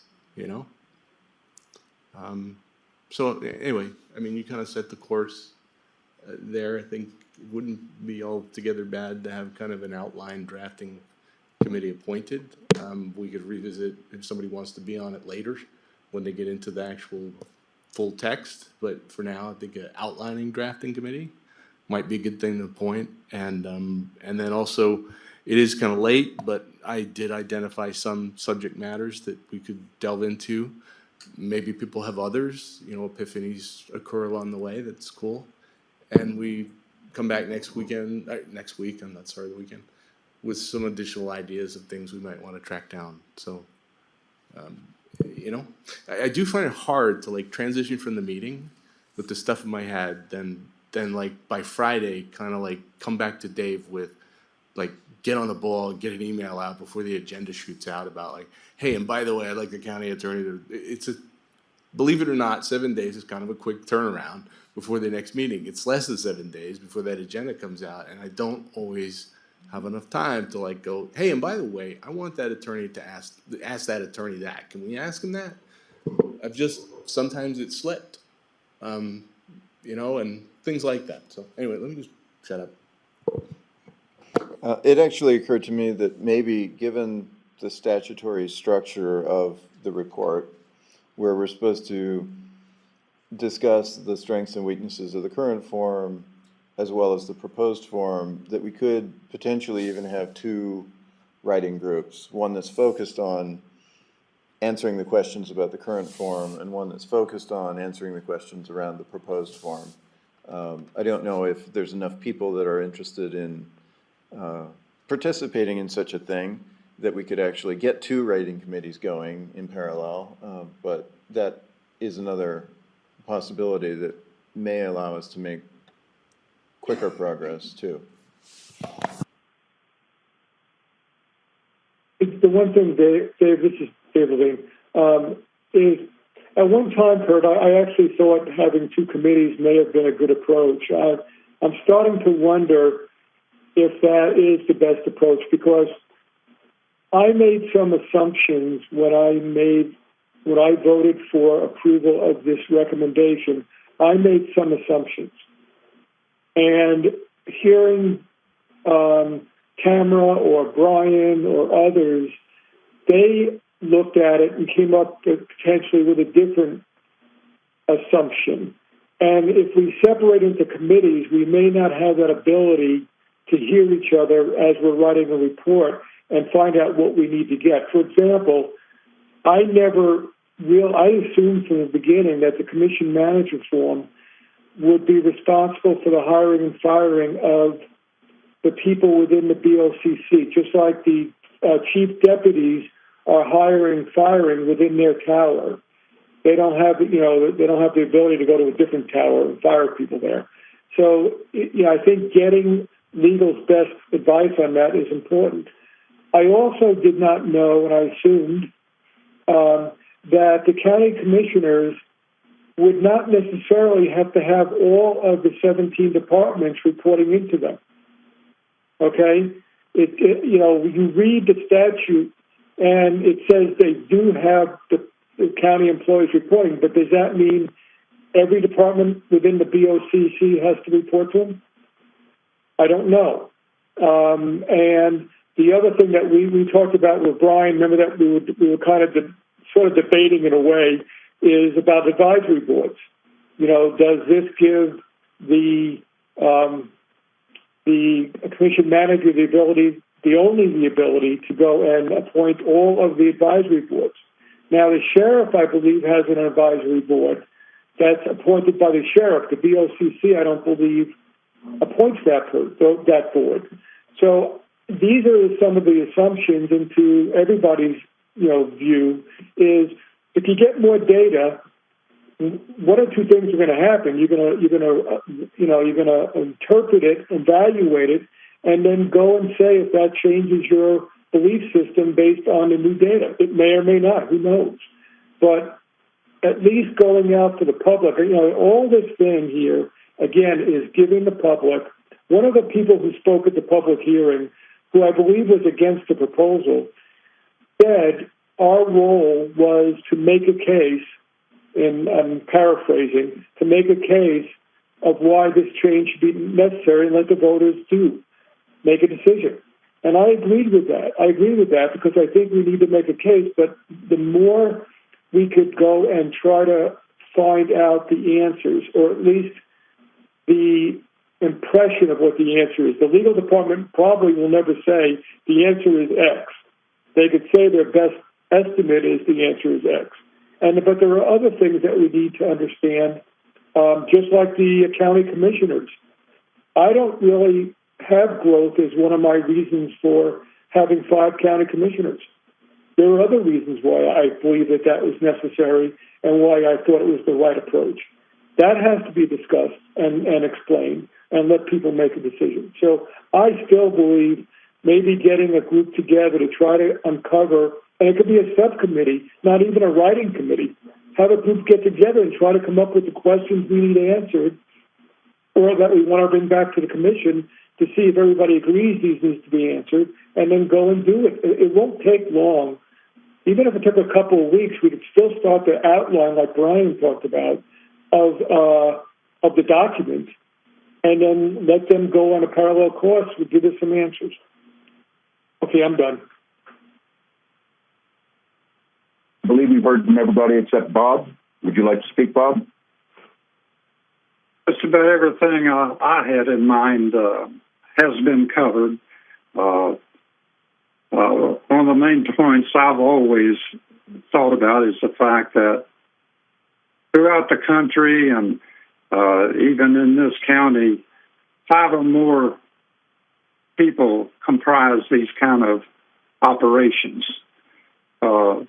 Even here in the county, all of our tax districts, I think all of our tax districts have at least 5 or more.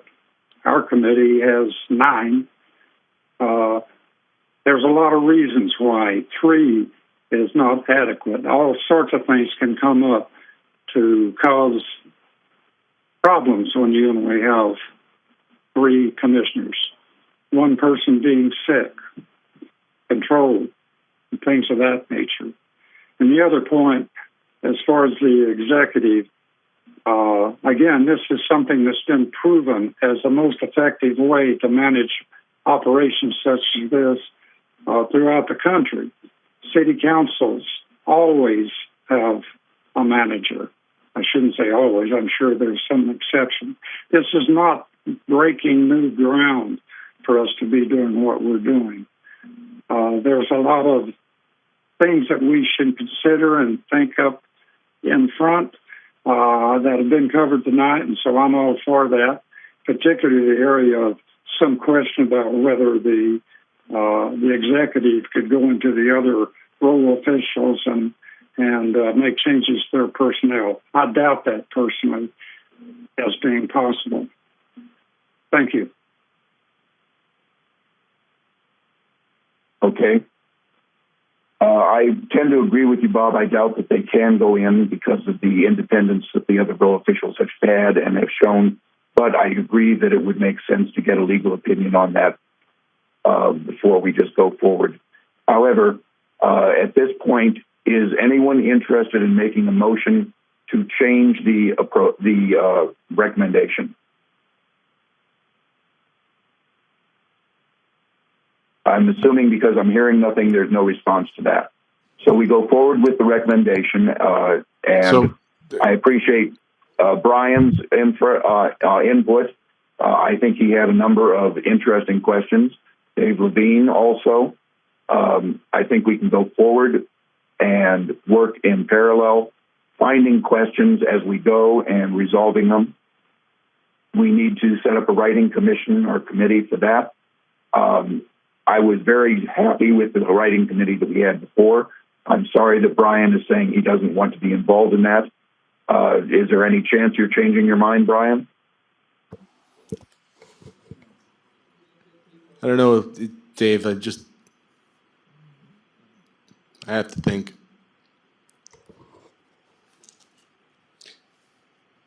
I'm trying to think of some things through here, and I just don't know if I can respond. You want time? I think that's probably right. I need some time to think it through. I don't know. Could we take a preliminary step and get a subcommittee together, as David suggested, to focus on identifying the questions that we want to pursue answers to, and then secondly, maybe offering a tentative outline for the report, and then just have that be the remit for the committee at this point, and then we can figure out who wants to be the writing team later. Well, I think Bob has already given us an excellent set of questions. And I think Dave Levine has given us a structure in that we can go forward and deal with this as we're going forward. As questions come up, as things need to be investigated in more depth, that can be done. I don't know that we need to set up a secondary subcommittee. I think we can set up the original committee and start work on the process. Dave, just to, I wonder, Brian needs probably, a few days and to make a decision on that. Could we go to step one and at least have people funnel all their, or just come up with the questions they want answered from legal, or basically some of those. And next week we can go and start. We can start folding them or whatever. We could next week either go and put it together in an agreement with all of us, and we just send it off to Jonathan and Nancy and let them go do their thing. And then by next week, Brian may agree to not want to be on it. And again, I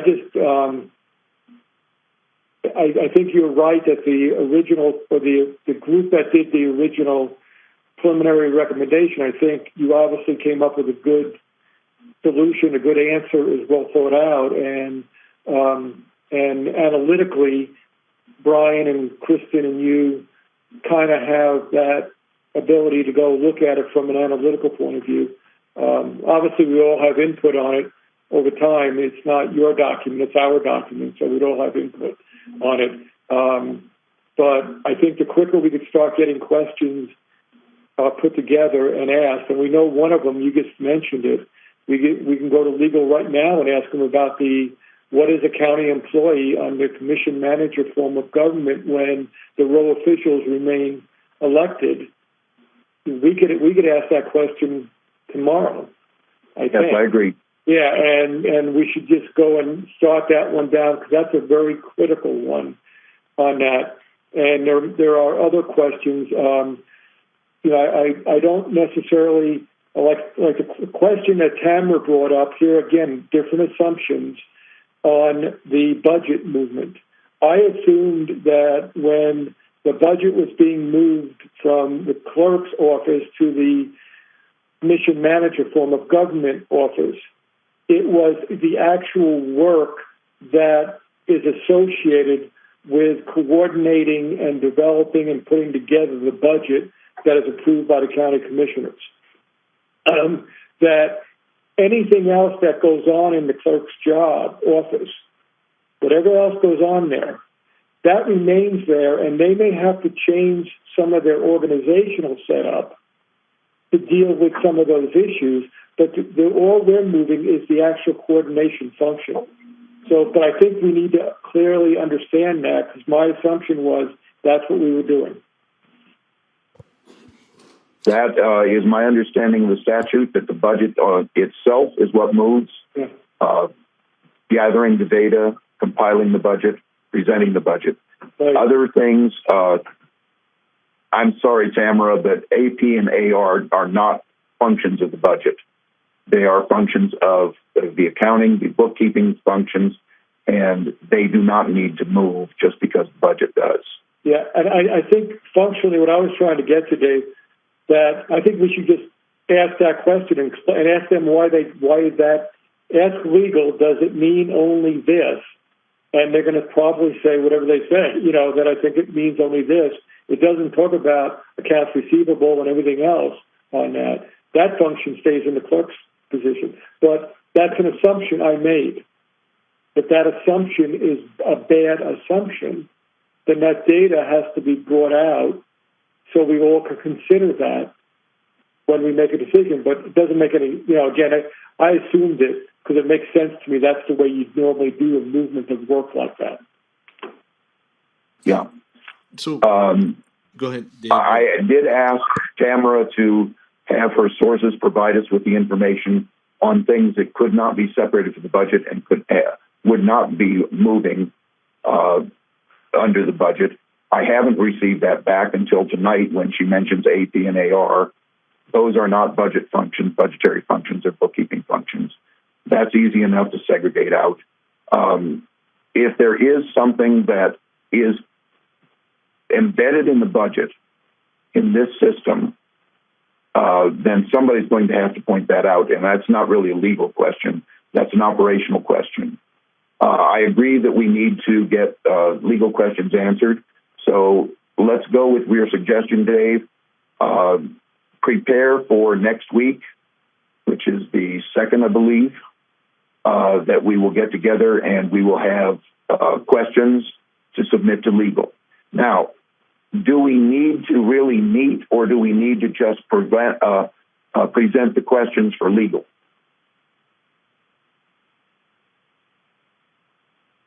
I think Does anyone have a reason that we need to meet next week? Yeah, I think that it's worth us meeting. I think when it comes to the particular questions to get legal opinion on, we probably don't necessarily need to discuss that unless there's misunderstandings of, let's say, for example, the identifying which of the 79 items that are the responsibility of the Board of Commissioners are considered administrative and would therefore transfer to the manager, and which ones would not. We've seen in the past how important it is to have just the right wording when we ask for a legal opinion. And I see some of our lawyers around the table smiling in recognition of the importance of how you ask the question is really important.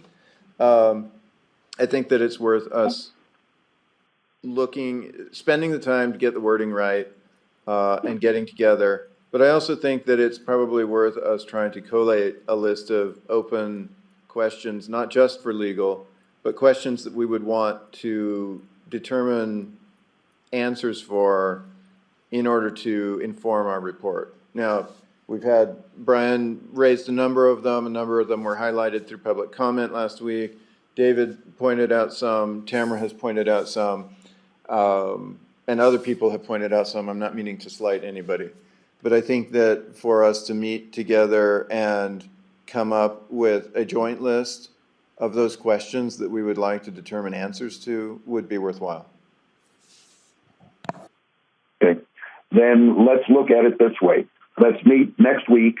I don't have a calendar in front of me. Is it the 2nd? Next week? Yeah. Let's meet on the 2nd. We will look at the questions that we want to submit to legal, questions that we want to answer in the report. And at that point, hopefully Brian will have been able to think about it, and will have decided whether he wishes to participate in the writing committee or not. And we will then determine the writing committee. Do we have Brian send a copy of his report? Sure, Bob. I understood when Brian completed his report, he said he was going to provide a copy of that to us. It's already done. I gave it to the technical support staff that supports us here. And when I get home tonight, I'd be happy to email just the PowerPoint to y'all directly. Great. Appreciate that. Hey, Dave, one other thing, and I just wanted to see if this is something that we could do. I've never actually asked this. Is let's take the issue that Tamara brought up on the budget movement. When we meet next week, and that'll be a question that'll come up, is it okay if, let's say, Tamara and I would go together and go and meet with them, if Tamara wanted to do that with me, and we would talk to them and then report back to the commission so that we're able to maybe get a better understanding ourselves instead of going through the county to get an answer we may not know what we're doing. So is it okay next week that instead of just sending everything to legal or wherever we send things, that some things we may just simply have a pair up and go and talk about it? Is that okay? Well, that one I wouldn't think would go to legal anyway. Rather than just have one or two people go and talk to I was presume Dina would be the primary source for that. Rather than have one or two people go to Dina and ask her, I think the better thing would be to send a question to Dina and have her submit a response in writing. Okay. Yeah, that's probably. Yeah, I disagree. I'm sorry. I think it would be very beneficial if Dave and I want to go, and if she wants to submit something, but it's not just Dina, you also have the auditor's department, so it's multiple people. So we either need to have Dina and possibly Jim and Jennifer come back, or Dave and I meet with all of them and provide all of that as a transcription of our conversation. But just having Dina provide something in writing, because it could cause also other questions to come up. So having that interaction, I think, would be important, sitting there and either having her here or having them here, or us having that type of conversation in person there would be a lot more beneficial. I think we have a specific question, Tamara. I don't think we need to bring the three of them back in to interview them. I think we just need answers to the specific question. Okay, well, this is what I was trying to reference before. I'm trying to work with Dave and get that information to us. I don't see why that would be a problem. I don't see that being a problem either. It's just a two-person subcommittee. Correct. And obviously with Dave there, you don't have to believe anything that comes out of my mouth, but you can believe what Dave says, so it'll corroborate what we talk about. But I think it's important to have that type of interaction and get that information. Dave will have questions that I don't have. I will have questions that he won't have. And having that submitted on one piece of paper is very sterile. We need that interaction to be able to find out. So I don't see what the problem is in allowing us to be able to do that. And as a group, if we all decide that we can do that, and Dave and I do that, then that's what we should do. And you and I don't believe Dave are experts in finance, so I'm not sure that having the two of you be the ones to go ask these questions are the appropriate ones. Okay, then again, Dave, this is the bias that I was talking about before. We would be talking to the experts. So Dave is very intelligent. I'm pretty intelligent. I think we can handle it. And if we can't, they can provide us with the information that we can give to everybody else. If you would like to join us, feel free.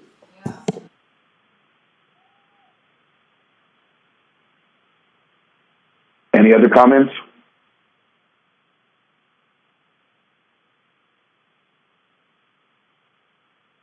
In that case, we will meet on the 2nd, be prepared with questions, whether they're for legal, whether they're for explanation of the report, or for any experts that we want to ask questions of. And we will meet on the 2nd to develop that. Be aware that we will only have half the room on the 2nd. Dave? Anything else? Yeah, Dave, I'm left not knowing how we left that issue. So, Dave Levine and Tamara are going to meet with, That's after we get the questions. We'll figure out how we get. okay, so that isn't gonna happen, okay, That's after. okay. Sorry, I Well, wasn't on mic for that. I don't think that's the way you? Tamara felt about it. That way, I thought. Okay. Oh, you were thinking you and David would go sometime between now and next week and try to get answers and on some of report these back, things? right, Yes, what Kristen. Yes. right, that's what I think Tamara's asking, so. Now, Okay. if we decide if it would be better to quantify our questions, and then we have a subcommittee or whatever who goes and talks to them after that, I'm totally fine with that too. Either way, it needs to happen. This is a huge issue that needs to be clarified. So whether we do the questions prior or we do the questions after, maybe it makes more sense to have the meeting with them after when we have the quantifiable questions. I'm totally fine with that. That was my thought, is that next week if we can come up with a full set of the questions, because there might be some other ones that you could also solicit answers to when you go meet with them. You know, when we Then we'll first, have the full list of questions. We can figure out, okay, David and Tamara, you go talk to the clerk's office, people in the clerk's office, and deal with these 3 questions instead of just one. when we first met with the people from finance, I'll say, that came from the clerk's office, the Dean Idaho and company, right? And they were impressive people, but, you know, at the time, I really, as I alluded to earlier, you know, I didn't have, you know, expansive knowledge when I first started, and they were kind of early in the process. And at the time, I didn't think to ask them, I don't think, this question about, like, okay, well, the county budget function is the county budget officer, you're it, right? So what will happen if that's a line shift over to the new commission manager?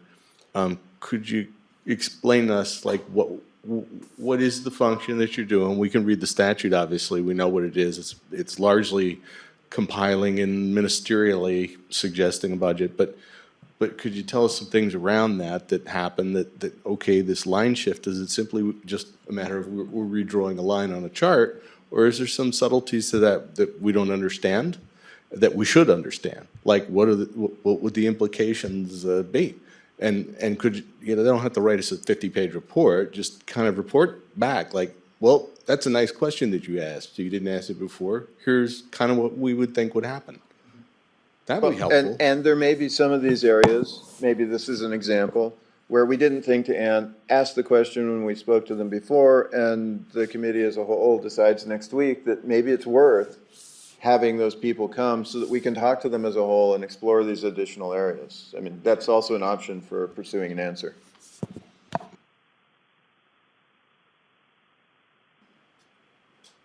So, are we ready to end the meeting tonight? I surrender. Move to adjourn. Brian Cleary seconds. That was Kurt, who Yes. who seconded it? Kurt made the motion, who seconded the motion? Brian. I think I'll Brian did. second it. Brian Cleary seconded. Oh, Bruce did? Brian did? Okay. Yeah, Thank Brian. you. Okay. Call for a vote. Brian, how are the hands?